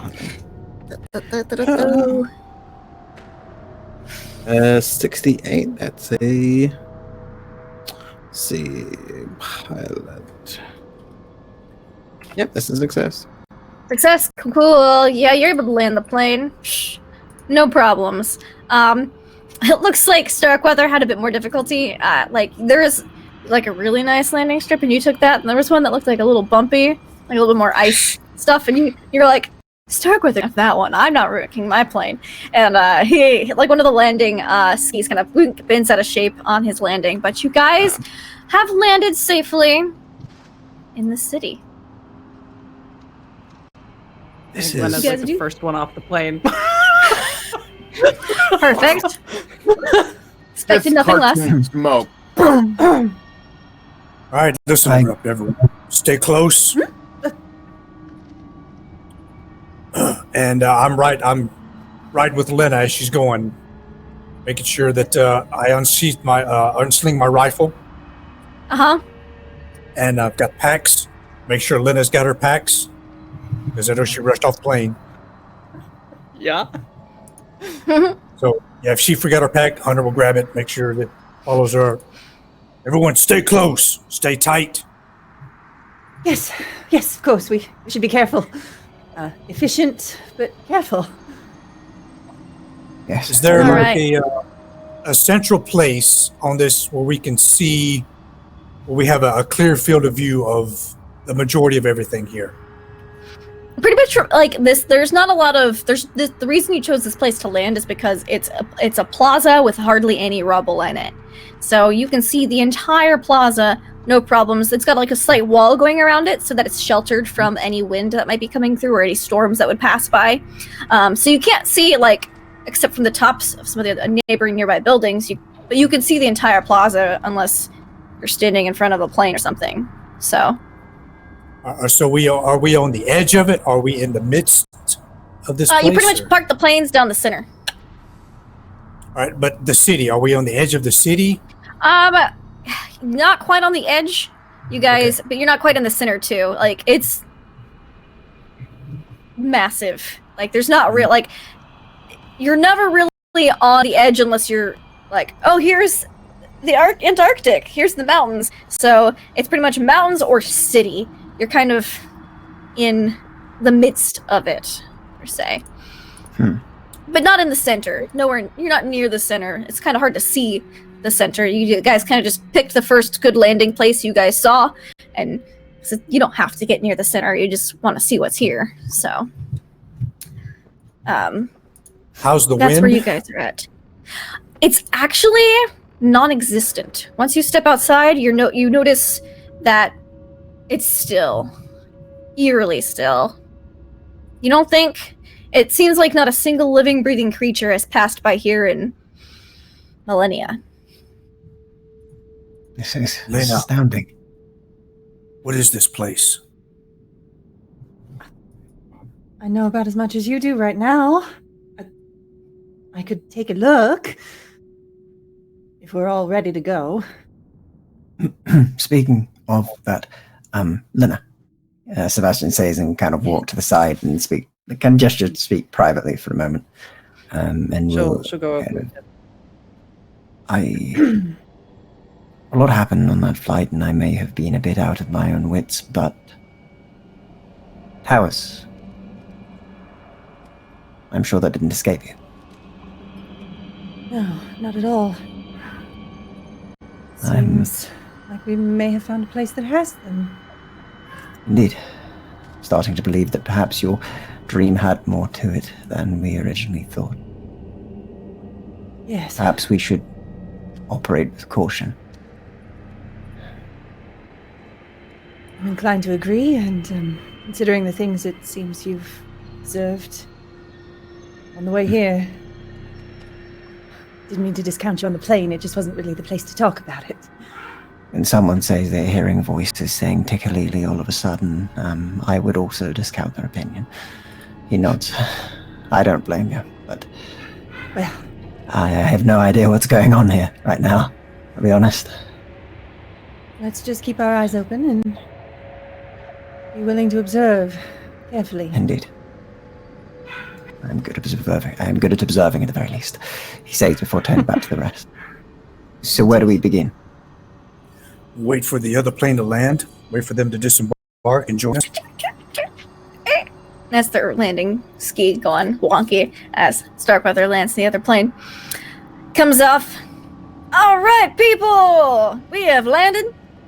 And first matters first. Make camp, settle in, explore.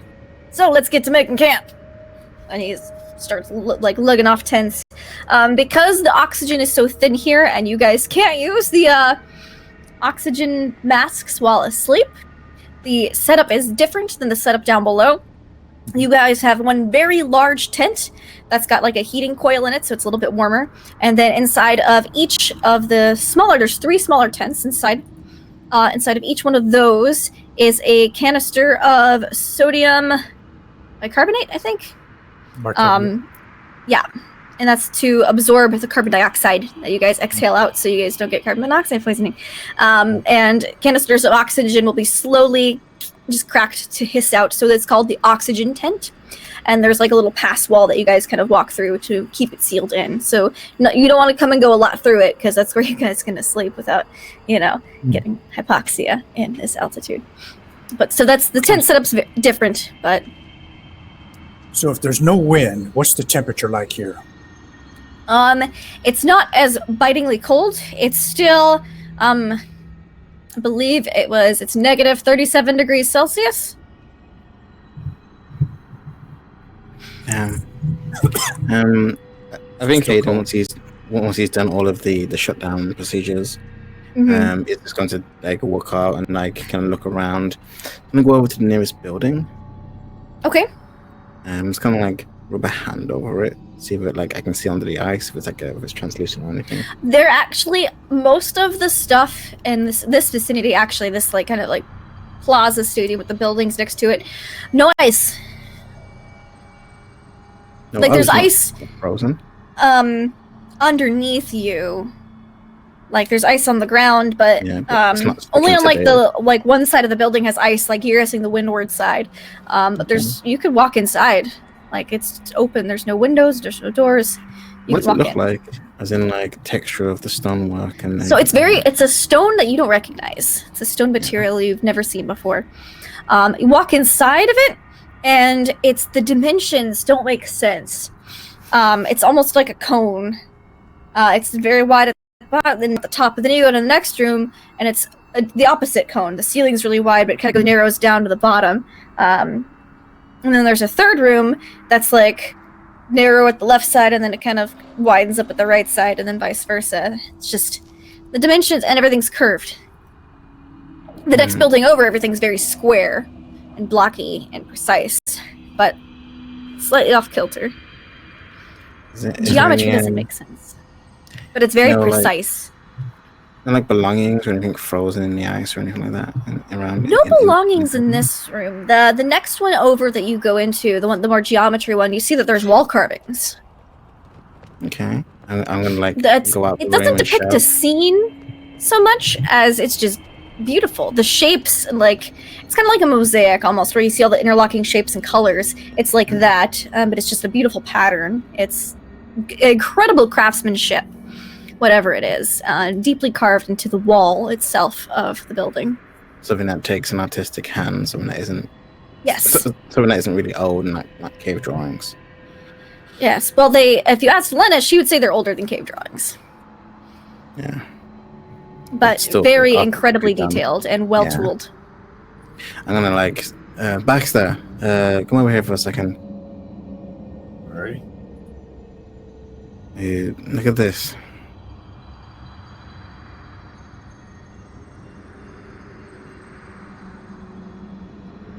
And you also notice that none of the like interior surfaces are rough. It's all smoothed and polished, and all of the angles and everything, they're not like, wonky at all. They're all very precise and sharp. So, extremely well crafted and measured, whatever it was. They had a very good concept of engineering and math. Imagine like Baxter's just like running his hand along and just kind of feeling it, and like when he feels the smoothness, it's just like almost intoxicating to him, just like It is crazy. It's beautiful. It's amazing. You can. I can't find words. Strange that this would lay in such a place. Yes, Lena's gonna have a field day. Oh, she's not the only one. Lena, how old do you believe this place is? It's a good question.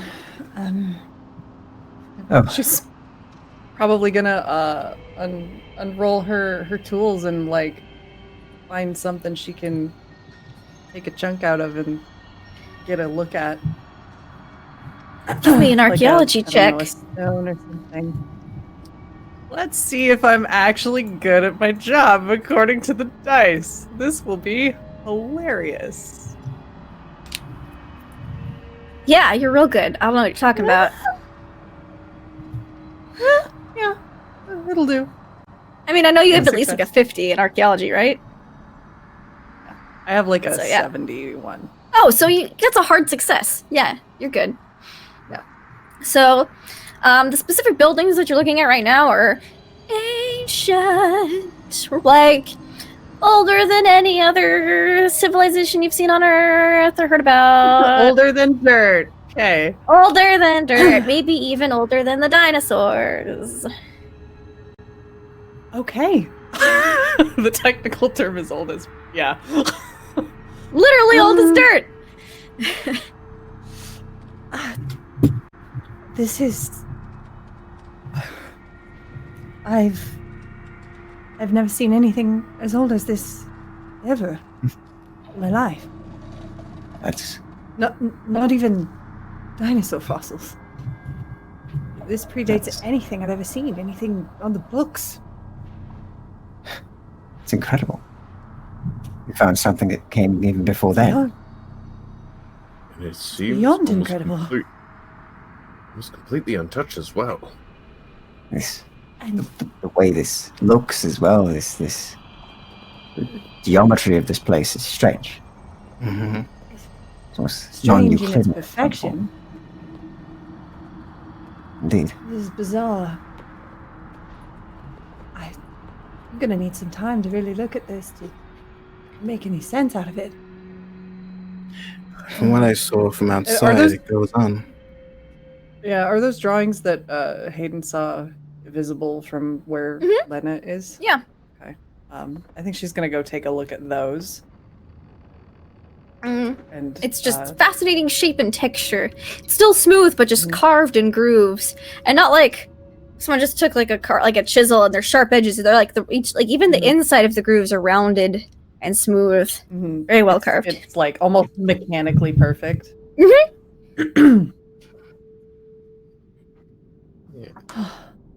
I don't. That's fascinating. I don't know of any tools that anyone would have had that could make something like this, and certainly not anything organic. That's so strange. Not organic, then what? I don't think this would have formed naturally, surely not. No, Oh, of course not. but heavens, no. We barely have the devices that can make cuts this clean, this smooth, this perfect. Even today. So you believe there was civilizations before even us?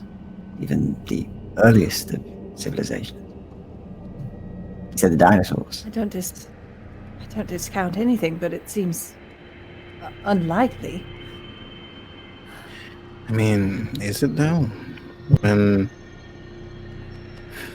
it's right in front of our eyes. Maybe it is some sort of perhaps the dinosaurs were once evolved enough to do this, and then they slowly devolved. You say he's sort of making a joke about it. You see Lena kind of I know pinch her, just bend her head a little bit. I like to imagine the T-Rex with its stubby arms sort of scratching at these things, you know, Yes, slowly of chiseling. course. That's certainly a piece of fiction I'm sure someone will write someday. Yes, maybe if I return home, I will turn to an author instead. You've got quite an imagination. You could succeed. If you're making a kid's book, you're gonna need an artist. Of course, Baxter, the dinosaur that made this. It's a working title. Yes, the question is, what is this? That's the question, indeed. So, Recommended by as you guys had landed, it's about noon by the time you guys have landed and made camp, and you guys saw kind of like an aerial view of the area you guys are in. So you, Baxter, give me a cartography check, just to kind of see how well you Oh worked boy, out. now I points gotta of do my interest. job. Yeah, I know. Wow. Oh yeah. Oh yeah! You were That's able from a to kind boy. of just as soon as you landed, just kind of sit down and just sketch out certain points of interest, more intact buildings that you saw as you guys kind of came over. And I have a real crappy map of the area, so the stream's not going to see it, but I want to be able to show it to you guys, so I'm going to put it in our group chat so you guys can tell me what points of interest you want to go to, because we only have 6 episodes left, including today, so you're probably not going to see it all, so I'm going to let you pick. Oh gosh. And it's not a great map, so we're not showing it to the chat. So sorry guys. It's a lot of dots and lines. But You're able to mark out all of the points of interest, Baxter, with that extreme success. All of them. And one thing I also would like Baxter to do, I imagine he would like at least take a part from his sketchbook and at least like with a pencil just on parts of the Do some walls, rubbings, like, yeah. Do a do rubbing. some rubbings, 100%. definitely. Yeah, charcoal. You have some charcoal as part of artist kit. You just Yeah. do some charcoal rubbings. Yeah, I know. You can't get all of it as much as he wants. He's just like parts he likes. Yeah, it's parts he likes. He's able to easy enough to do. Good thinking, Baxter. I'd love to take a look at those when you have them finished. Oh, it didn't for me, but thank you for asking. All right. So, once Baxter gets that drawing out, we'll collect everyone back to the camp. And Starkweather's like, I'm glad you guys are back. We're gonna start exploring. Moore recommends the buddy system, so rendezvous in about 8 hours.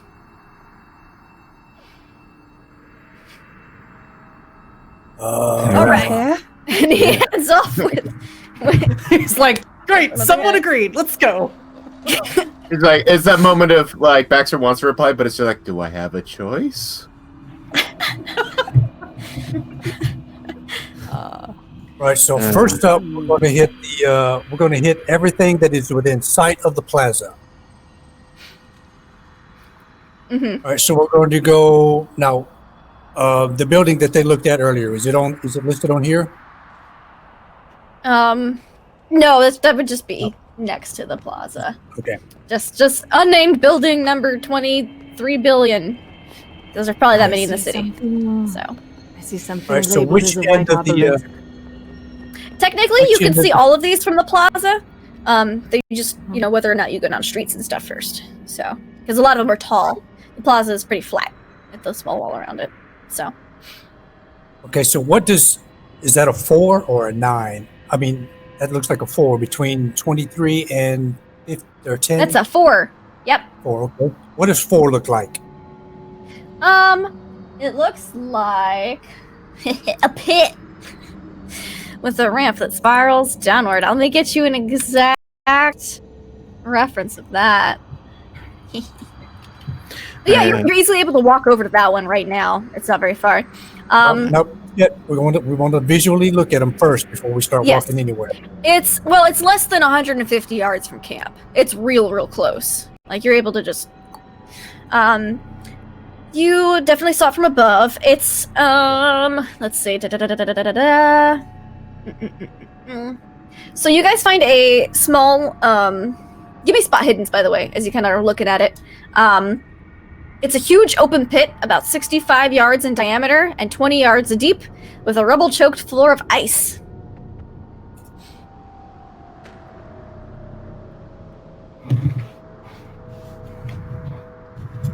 All right. So for number 4 is a pit. It's a big pit, and it's got like a ramp that goes downward until it hits the rubble. All right. So what is 10? Did anyone make a spot hidden check near that pit, by the way?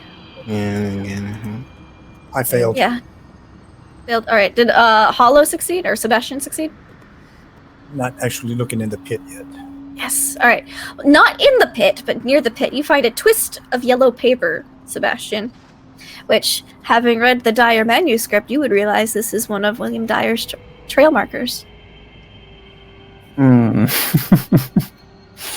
Okay, He passed through this way. Oh, God. Okay, he's gonna mention that as he just looks at the Okay. kind of. We'll pick it up. You find it like a twist of it, and it's like kind of switched between two pieces of rock.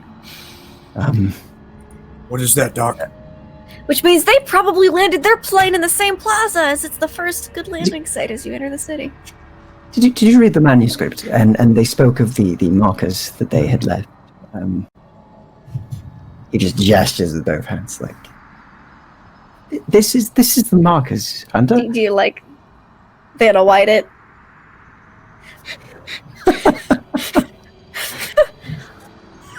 I love it. It's great. Yeah, I remember from the manuscript. Yes, So what this is is what it means. They passed through here. It means they truly were here, and it means there may be more truth to that manuscript than we thought. it means we have a trail to follow. So whatever it was that they found, this Takaluli, whatever. Takalili. Well, I wanted to speak to you about it as well, actually. In Leonard's professor's book, didn't he speak of the wind and the song? Yes. Yes, that's true. Yes, I didn't want to mention it in the plane and shout it out. But there's no wind here. But there was there. And that's where I heard it. There was where? In the plane. In the plane, I heard something tactically over and over again, constantly in my ears. Lena will dig the book out of her bag, flip to that page where he describes the song, and hand it over to Sebastian. Not exactly a detailed account, but he does mention a song. The wind. He does. Perhaps, and this is just a theory, but perhaps the song, the wind, the Takaluli and the rest is to lead people here. What if that's the case? But to what end? Looking I around don't here, is there anything that looks like a tower? Like perhaps the white obelisk? You That's see what I that was there hoping are Yeah. a bunch of ruined towers in the area. There's a pyramid. There's an obelisk. There is a bunch of little circular, like almost look like concrete, but way better construction. Like a bunch of cylinders in just rows and rows and rows, almost like a farm. There's a couple of taller buildings that could be tower, like compared to the rest of the scenery, are fairly tower-like, seeing as how a lot of things are either buried under feet of ice, maybe even miles of ice, and then other things have collapsed. So I'd say that number 17 is pretty tall, and the pyramid's fairly tall. So, Well, going off of what was suggested, perhaps we should do a buddy system and go split up. Might be better and quicker. Maybe. Right. Possibly so. So, But the groups.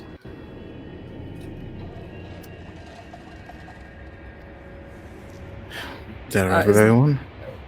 So are we assuming Lois is like still napping, or yeah, no, Lois Doing- can be with you guys to give you a complete 2x2 buddy system.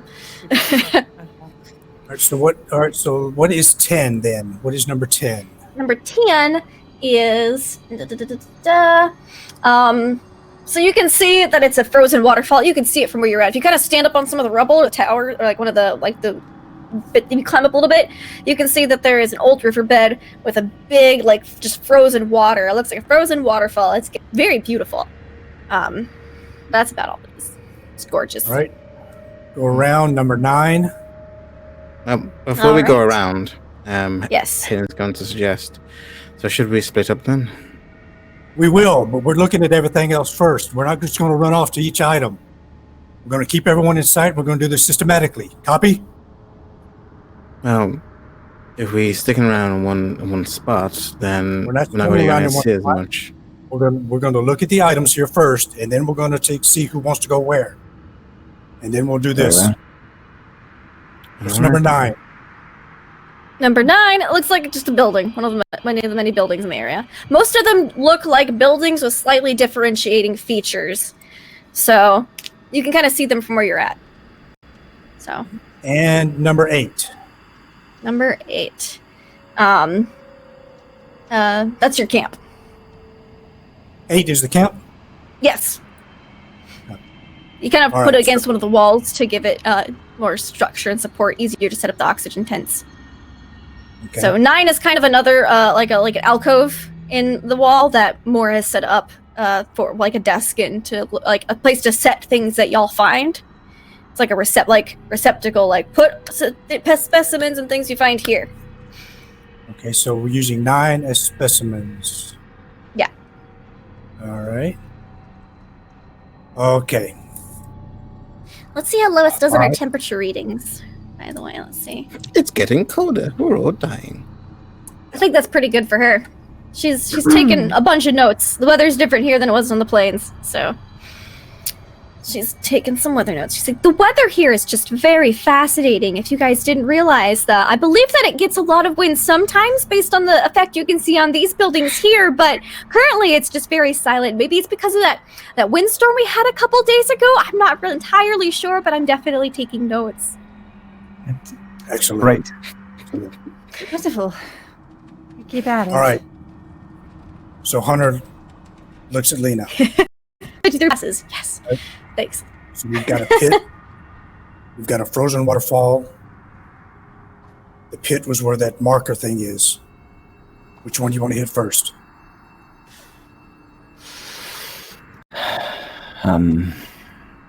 Lena, you're the archaeologist here. I believe you should take charge on where we go. Yep. Right. Well then. You look at the map.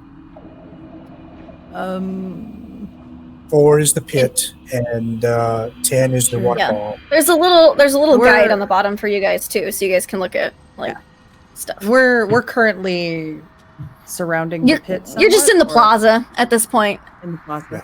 All right. in the middle. Well, from a practical perspective, we could circle the perimeter of the plaza and see what we see there. And expand outward beyond.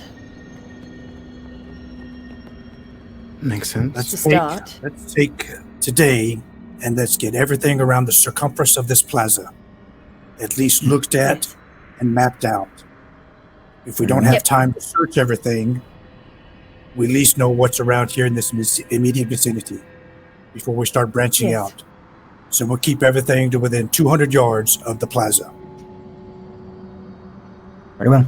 That seems Alright. sensible. You Okay. guys think you'll At have about least- 3 days to explore the city. So, at least give who's ourselves teaming up a- with who? Sort of a base camp.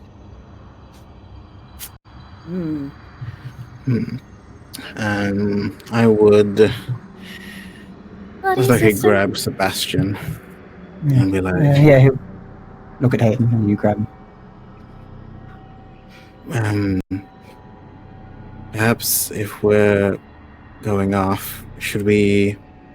How many flares did you get, just in case anything goes off? We should pop one of them. Someone falls down a hole or trips. At least we can make sure. We should spread them out evenly. Would make sense. How, though no flares. What's the distance of this plaza? The width? There is a guide up the top, so you can see that distance is 2 miles.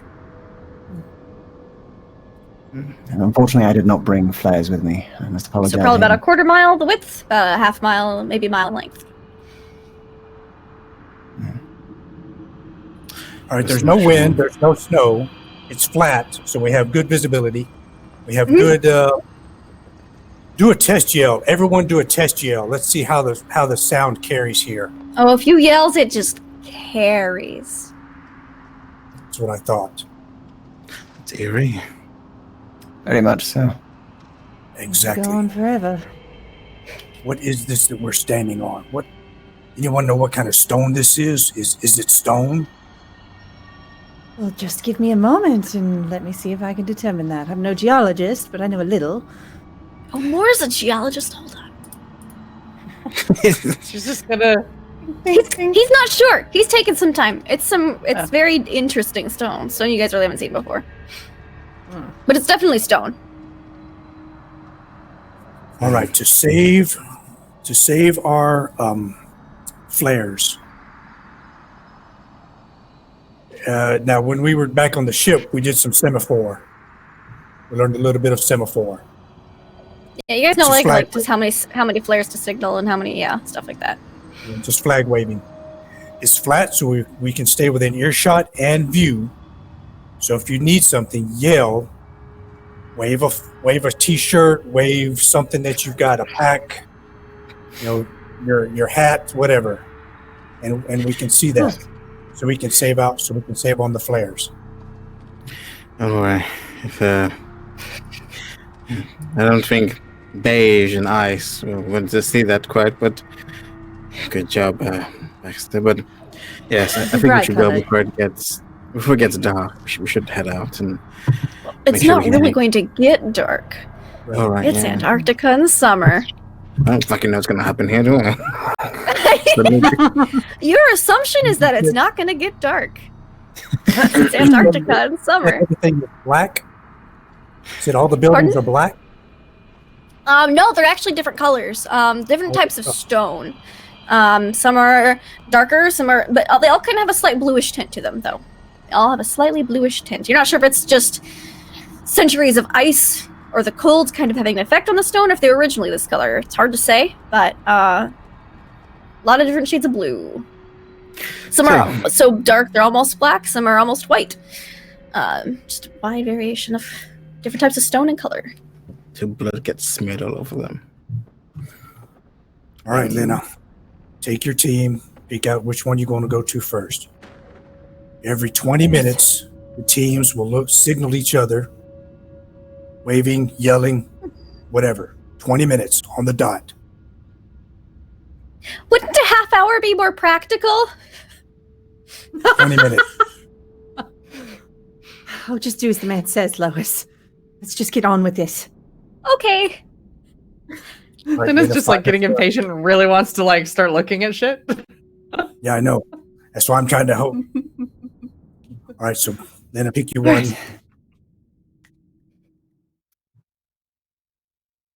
I think Lena will probably go with Lois because they're like a team always. Science buddies. Science buddies. All right.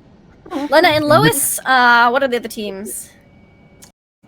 Sebastian would have to go with. Sounds like Baxter. Aiden. Sounds like Baxter and Hunter are together. We're also All going right. to take Olaf also. All right, sure. Yeah, Olaf will go with you guys. Fucking the murdered guy. You're stuck in cave. You get eaten first. We're gonna be the biggest pros in Antarctica. You don't know. Oh my god. Baxter does have the arsenal, so It's true. don't count him out. And he knows how to Right, use them. It's let me look at this. Baxter, Hunter, and Olaf. So We are basically, going- everyone's cabin arrangements, essentially. Cabin Apparently. buddies. Yeah. We come are on. going to go to number 28 first. All right. Number Right? 28. And then, Lena, where are Sure. you going? I think she's gonna go towards number 9. Number Oh, 9 that's my is refuge, where you never mind. deposit samples. Okay. So So let's see. it's got We'll like go boxes and 50. stuff. 23, 15? 4, or 10. Sure, 15. That sounds good. That's easily within view. Yeah. The other group wants to go to Seems like it's 23. All right. Sure, we'll start with that. So number 28. It is. Do Lena first. All right. So you went to 15. So all right, Went to Lena and the Lois, arcade. you're going to the arcade. Who doesn't like the arcade? All right. Space Invaders. So there's a pinball machine, and I'm kidding. And it's a skee ball. Oh, it's that kind of arcade. I like Yeah. this. I like Back. this. You guys picked right. I picked No, but no. So you go to the arcade. 15. I can read. All right. So, you see that there's a long, straight, triple row of pillars and archways made of dusky pink marble of unknown origin, and it runs north and south for almost 100 yards. You don't see a trace of any roof, if there ever was one. The pillars are at least 50 feet high, and there are some. On some of the pillars, you see that there are some murals.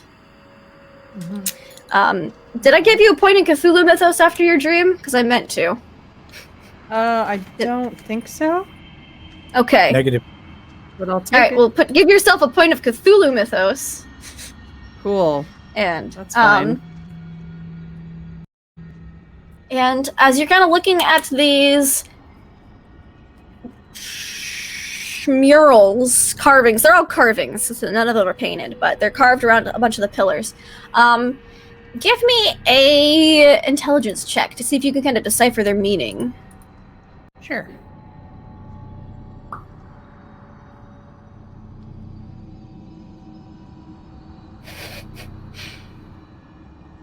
Wow. That's a heck of a A success. 6. Yeah, I'll give Lois one too. And a 9. You We're two smart. are so smart. We're so Because smart. I know a 9 succeeds. All right, so you're looking at them, and you see pictures, carvings of those creatures from the dissection temp that Lake took a bunch of notes about. You see they are on them. You see them flying. Dozens of them, maybe even hundreds of them. It looks like almost in a migratory pattern, based on like how you see like them in waves, and they look like they're coming towards Earth. You see them passing by the moon, coming towards Earth. Then you go to the next pillar. You see that they're still flying through space and begin to land on Earth, which looks a little ridiculous in carving format. Give me a biology roll to see if you can figure out this next carving. Oh! Snap! Do you get it? I'm gonna give it to Lois, if not, because she rolled 6. Man, I'm rolling hot tonight. Your lucky monsters aren't attacking y'all right now. That's all I'm saying with with these hot rolls I got. Oh no. I don't know if I have biology like at all. Okay, it'd just be a generic science, which for you I think would be 5%. Oh, okay. Science. Because you're a scientist. So Weirdly, it's like 1%. all right. Well, I'll give you 5% because you're a scientist. Okay. You had to take general science stuff in school. I'll give it to Lois though because she's not here, and I feel like being benevolent. She's smart. So you notice she notices a couple of things. She's like, if these things were really in space, they're not in like any type of protective gear. Wouldn't things die out there? We think so. This could be a completely allegorical sort of retelling in the imagery. Well, but look at this one here, and she points to another one where you see they're like drinking something, and then they fly through like on a planet, and then they fly through space, and then they land on another planet. Maybe they, allegorically speaking, were able to do something to survive that kind of pressure? Some sort of Drug? creature or something. Yeah, Yes. maybe. Bizarre. And then you keep walking, and you see them also, like on Earth, and then diving deep below the sea. Okay. And you see them eating things that they find on Earth: soil, vegetation, animals. You see them eating that. And then you see, give me an archaeology roll. Archaeological roll. Give me an archaeological roll.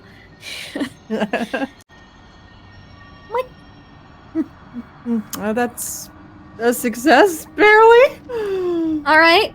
So you're kind of able to decipher with Lois looking at it with you, that while you see them eating all these types of things, it seems that they prefer meat, cooked meat specifically, Cool. which would we verify the thought that they were mobile predators that Lake suspected.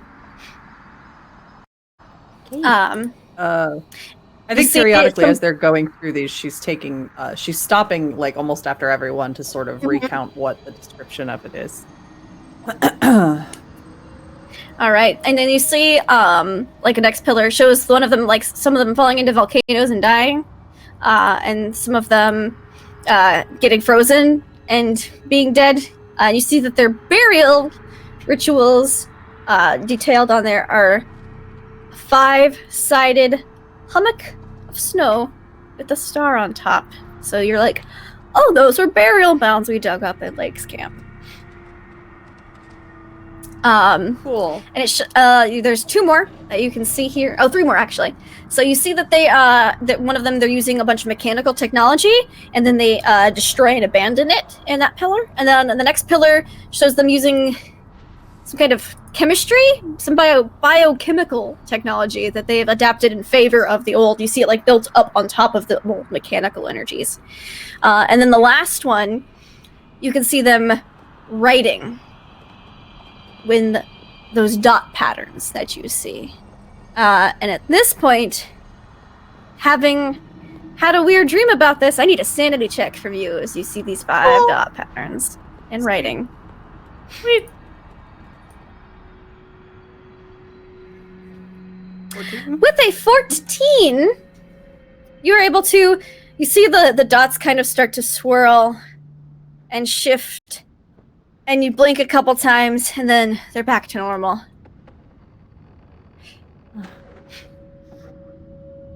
And that's the last pillar. So, Cool. we're gonna pop over to a different group. All right, so let's see. Which one was Hunter going to? Hunter was going to 28. 28, correct. All right, cool. It's Baxter. Da-da-da-da-da. Keeper, I used one of my crits up here that you haven't knocked off yet. Yes, Make sure. I did take it off. I did. Oh, I forgot to hit the save button. Ha! I see it on my screen as you having a last one, but I didn't hit save for the stream. Okay. So it's fine. I'll fix that in a second. All right, so you get to this building, and it is a broad, nearly square chamber. Looks like a single building. The roof is gone.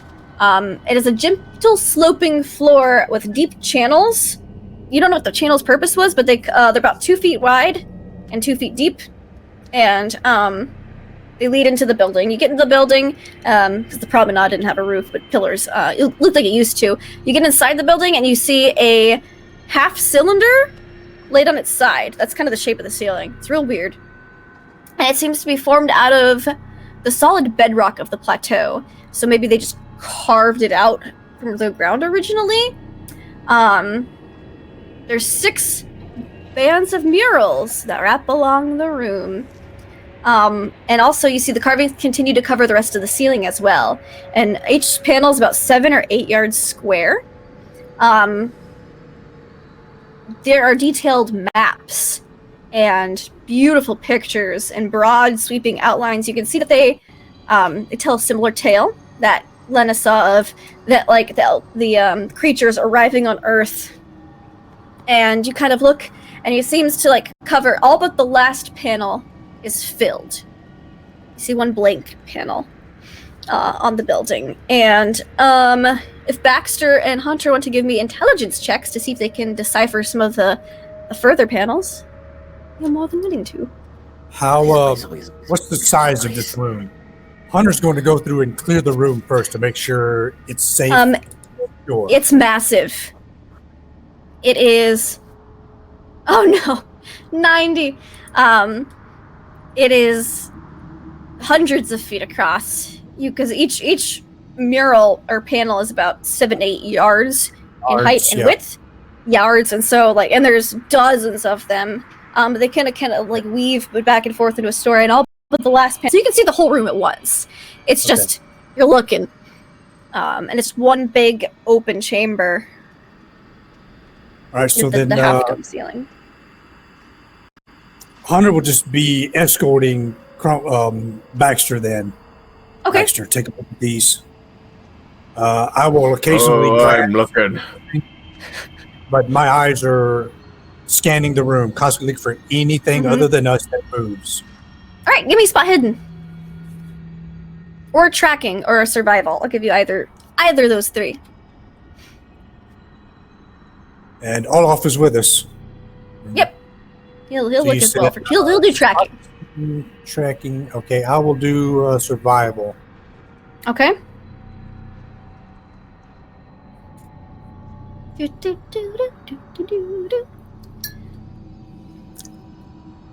That's a pass.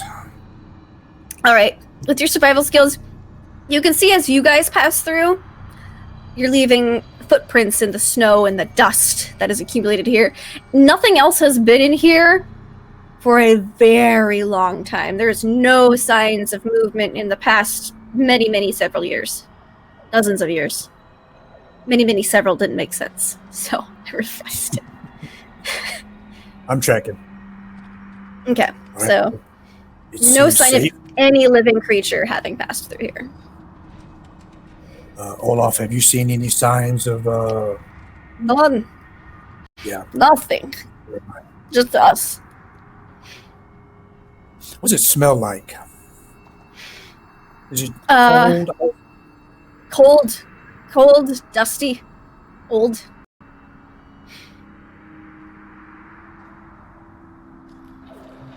What do you make of those, Baxter? Beautiful. Oh, if you want a serious assumption, They are beautiful. no clue. Very intricately carved and designed. You don't know what quite to make out of them, but you could definitely sketch them if you'd like to give me an artist check and show them to the others later. Here we go. Yeah, no, he's too enticed by beauty. He's too enticed by beauty. It's too enticed by beauty. It's not a success on an art check. No. There's a reason What's why your he art- doesn't hire. 35. Do you want to spend the luck to make it a success? Yes, I've not done that. Or- Let's do that. You can spend luck to make it a success, or if you really want to succeed, you could try to push the roll, but you'd have to roll a hard success, which would mean if it's only 35, you'd have to roll like a 15 or lower. So you should the luck is better odds. Yeah, let's just use luck. I've Okay, not. I just honestly luck? have not touched luck. Yeah, all right. I didn't think you had, so Yeah, let's use that. all right. All right. Hold on a second. You're able to sketch down, depending on how long you want to spend here, you can sketch down all of the panels if you want to in this room. Oh yeah, as much as needed, because save the team as much time. As much time as possible, yeah, because if you go in here and you just sketch all of these, yeah, if you can just show everyone without having to bring them here. All right. All right. So, yeah. And, so you're not able to make much of these. You kind of figure, as you're tracing, as you sketch a lot of the panels, it's probably going to take you a couple hours to sketch all these, but again, you won't have to drag everyone back here later. As you're kind of drawing down the maps, you think these might be how Antarctica looked before it was a frozen wasteland, just the way the outline is, because you've done some cartography work before. You've seen how things shift over time. So, all right. That's what you find. You basically find, and it's kind of interesting. You're looking at this and you're like, it tells some kind of story. You're just not entirely. It's a weird story, if it is a story. Like, this doesn't make a lot. Like, what's the space doing out here? Like, I'm finding plot holes in the actual holes. you're finding so many plot holes. So it's frustrating, but that's what you guys find here. Maybe this was at one point a theater or a place of learning. There's definitely shows what you think would be either a grand tale or a history of some type on these murals. So, let's pop over to Sebastian and Hayden. Hey guys. Hello, hello.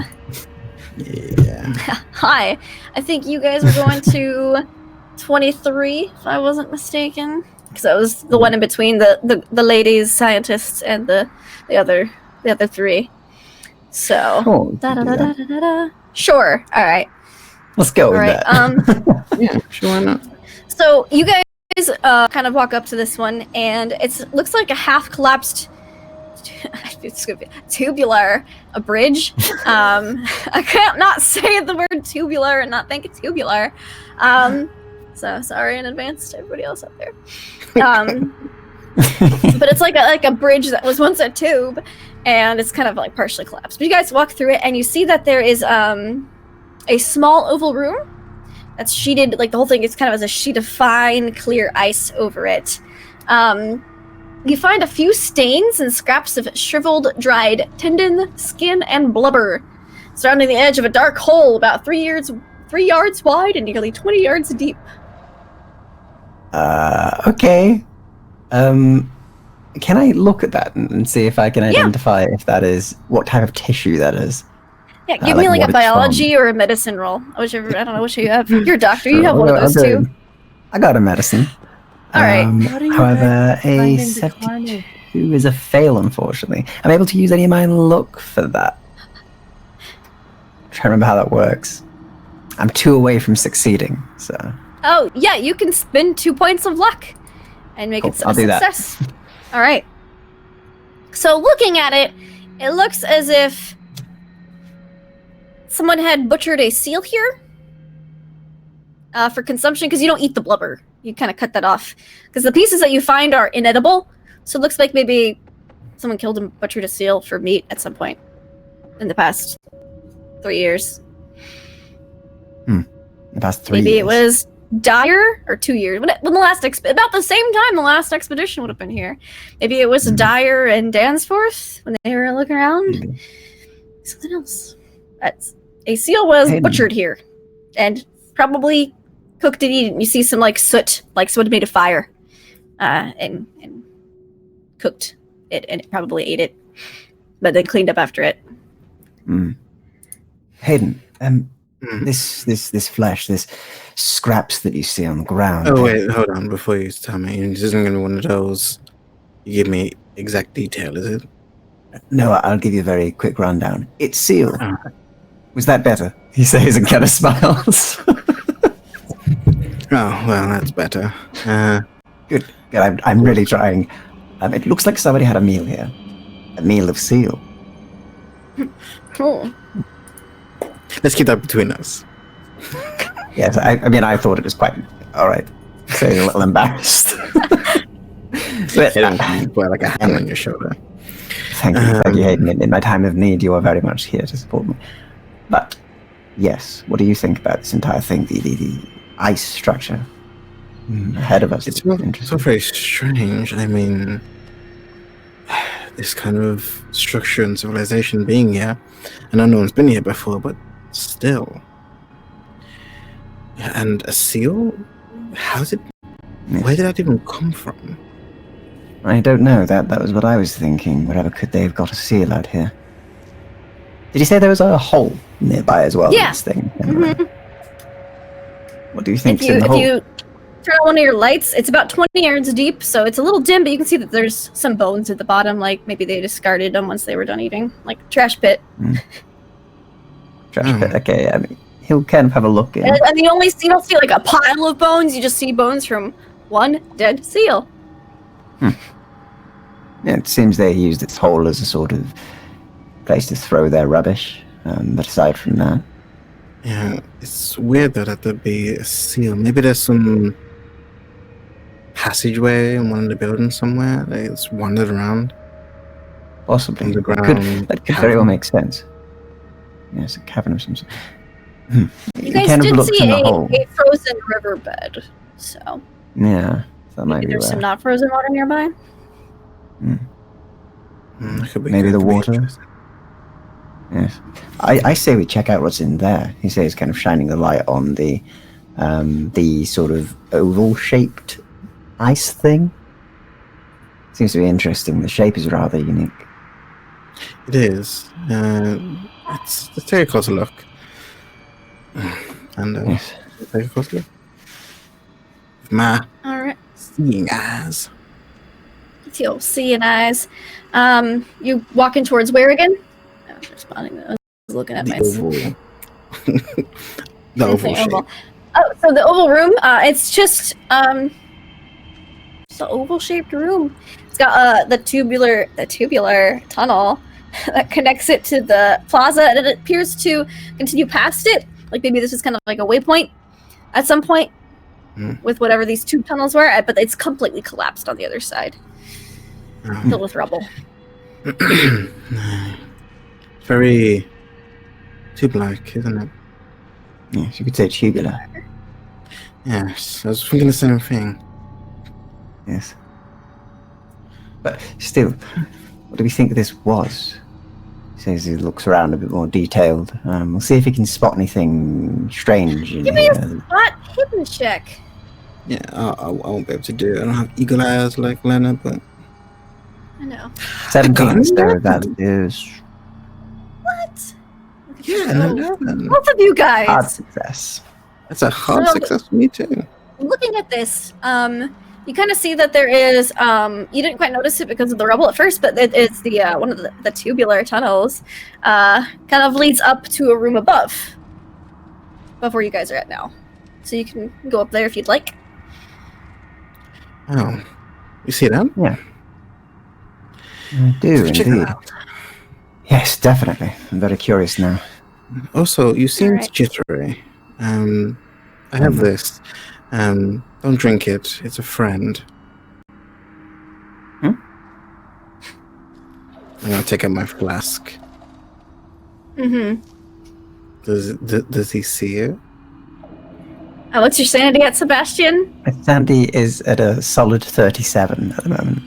Yeah, you can see two little eyes looking out at you from the flask. Hi. It's is okay. that? It's what I was talking about. I'm a What friend. is that? I'm a friend. My name is Goop. Name is He Goo. rummages through his bag immediately.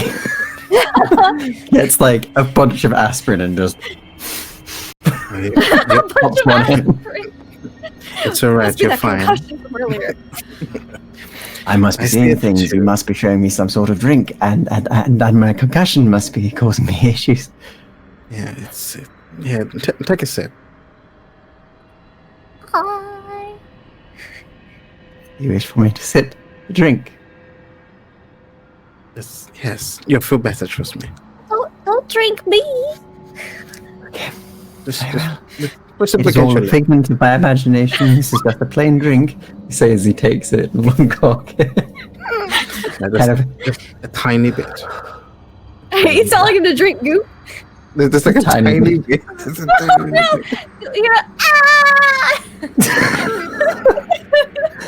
He takes a sip. Real oily. Whoa, Oh. pungent. Don't drink me. I can't drink it. It speaks to me. It tells me not to drink it. I'm very confused. Hayden, what is going on in my head? This is a new friend. This He hasn't said started- hi. He just talks about me. He doesn't talk to me. It's true. It's being very rude. Hello? Please don't drink me again. Well, you did taste rather disgusting. Okay. I didn't mean to make you Sorry. feel bad with that. It's just like, it is fine. What are you? I'm a friend. You are? Was there And like what is your name? Goop. Goop. How appropriate. Yes. Hayden, I need to sit down. Yes. He holds you, he hands Goop back to you, and sort of sits down and just Goop hugs kind of his like knees to his slides chest. out of the flask and comes and like leaves a little oil trail over to Sebastian. Are you okay? I'm just fine, thank you. Very much sane. Not losing my mind. This is just a momentary lapse of not of sanity, Momentary of lapse my of sense. what? Gods, I'm talking to. Little eyes. It's adorable, but I'm very confused. Are you seeing this too? Is this what you were speaking of? Yes. I think it's some kind of organism. I mean, we found that strange fossil. I don't know what this is, but I mean, let's just say that Yes, it's the you're right. strangest thing we've seen. It must be some sort of creature that was found within the fossils. The friendly one and we are both completely within our right minds. Yes, that's fine. That sounds great. You Hello, do seem Goop. to be It's all nice right to by meet me. you. It's nice Thank to you, meet Goop. you too.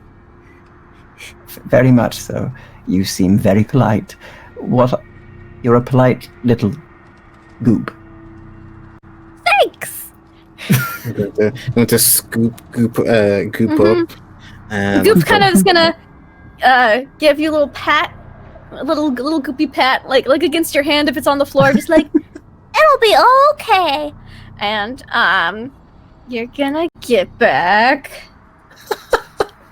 I swear, if it happens to Goop, I'm killing everyone in here. You get back 1 point of sanity.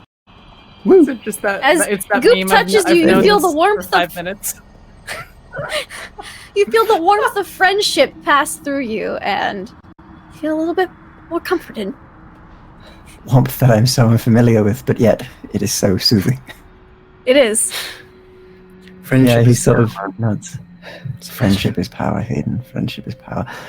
I do not entirely know what is going on, but it at least comforted me. It seems to have good technique. He sort of stops hugging his knees and stands up. And goes, "Anyway, let us onwards to discovery."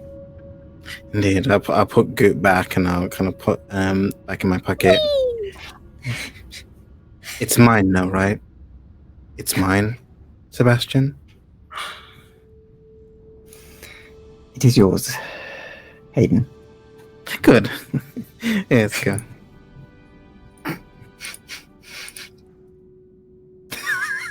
Just seems concerned. He sort of starts walking. He's running That through was his stealth. mind, just like, this All is right. incredibly strange. And so, of course, you guys have been exploring and looking around, and it's like you guys kind of head back upstairs. You see up this little, it's not stairs. There's no stair. You haven't seen a single stair so far. It's all ramps. You're looking up and you see that there is a bunch of obsidian-laced granite, looking kind of out of place amidst the types of rocks of the other buildings. But you see a large kind of massive stone about 20 yards above the ice, and it's about 130 yards from end to end. In outline, it kind of reminds you of like the postcards you saw of Ayers Rock in Australia, except that there's a bunch of those dot clusters along the top of it.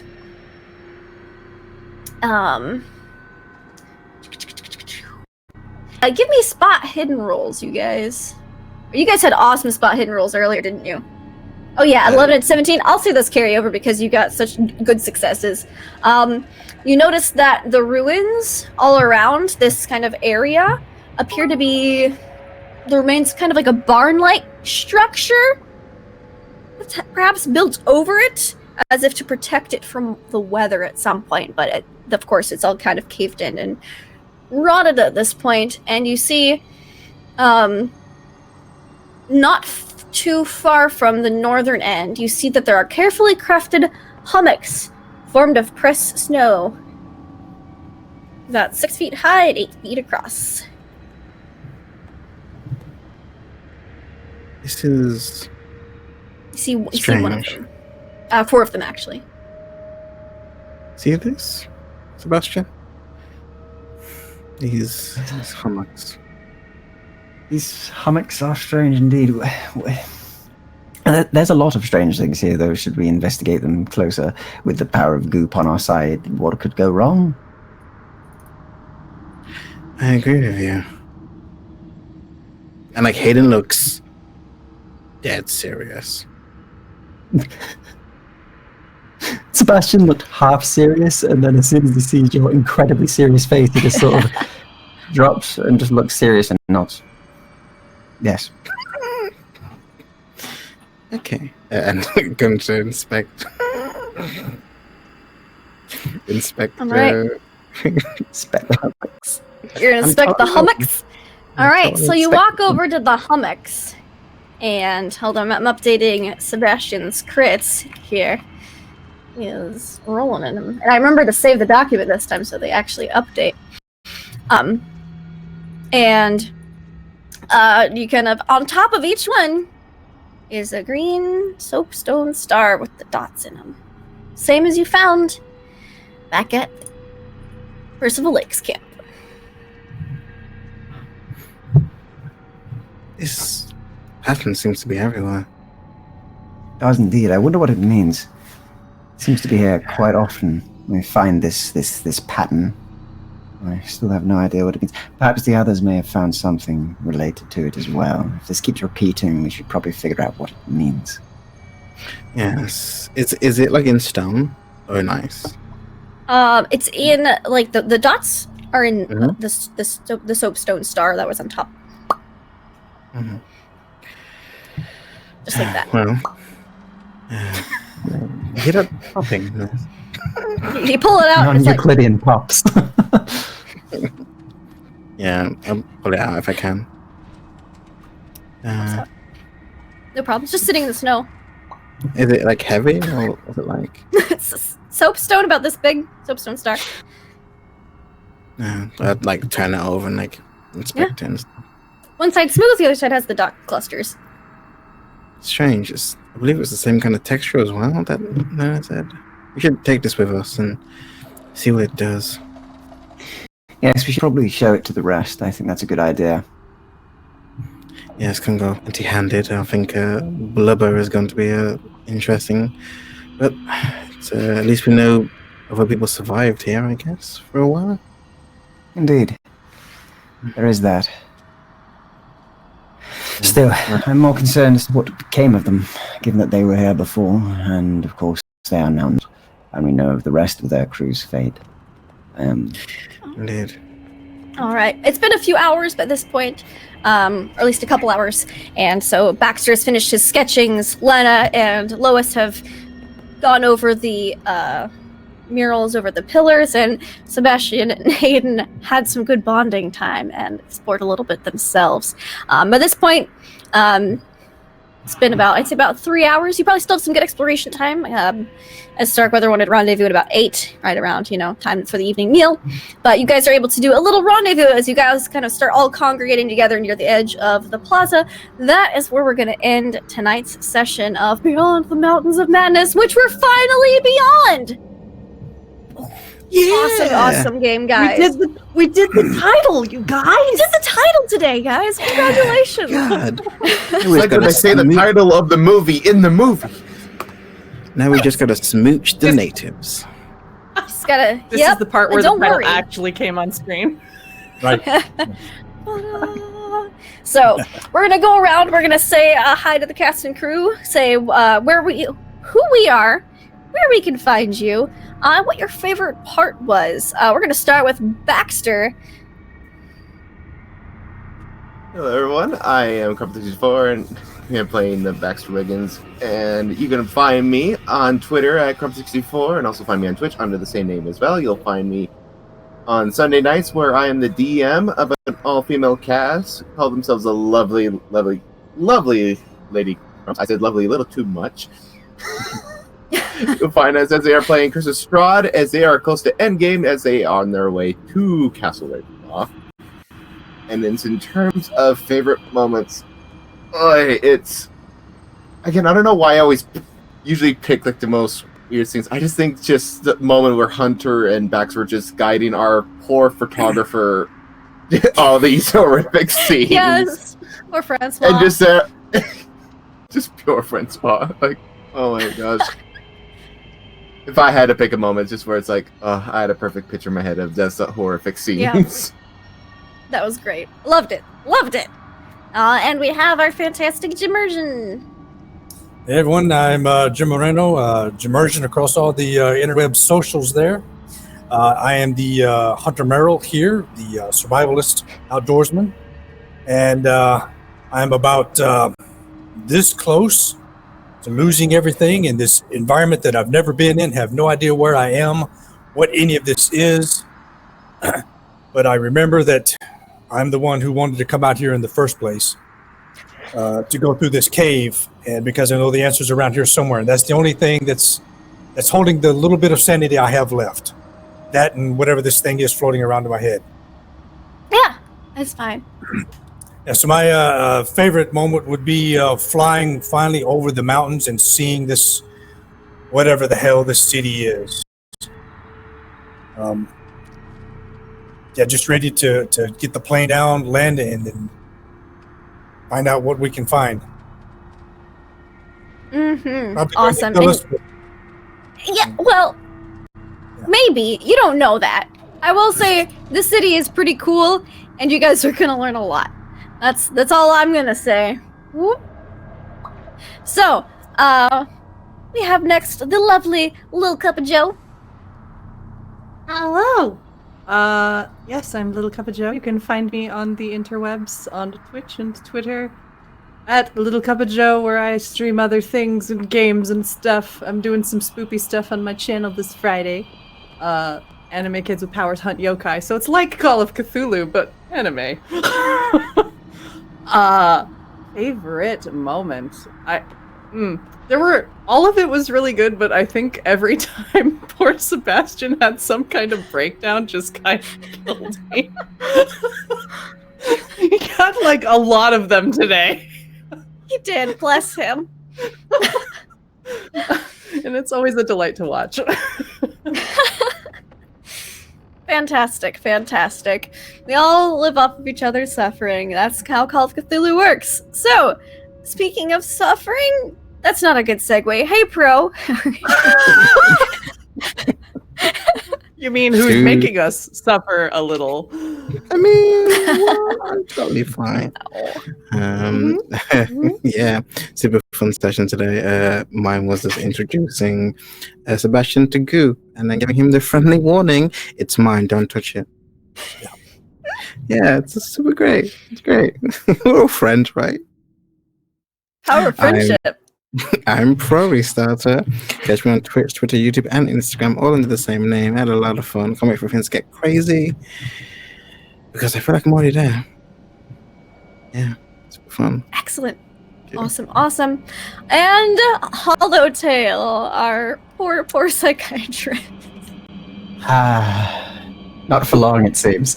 But on a serious note, no, love the session. I'm Hollowtail. You can find me here every Tuesday. You can also find me on my own YouTube channel at A Hollowtail, where I do RPG videos and breakdowns and tips and tricks and little guides, things like that.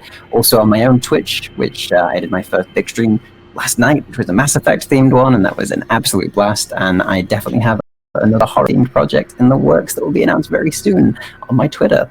Now, aside from that, my favorite moment, there are so many.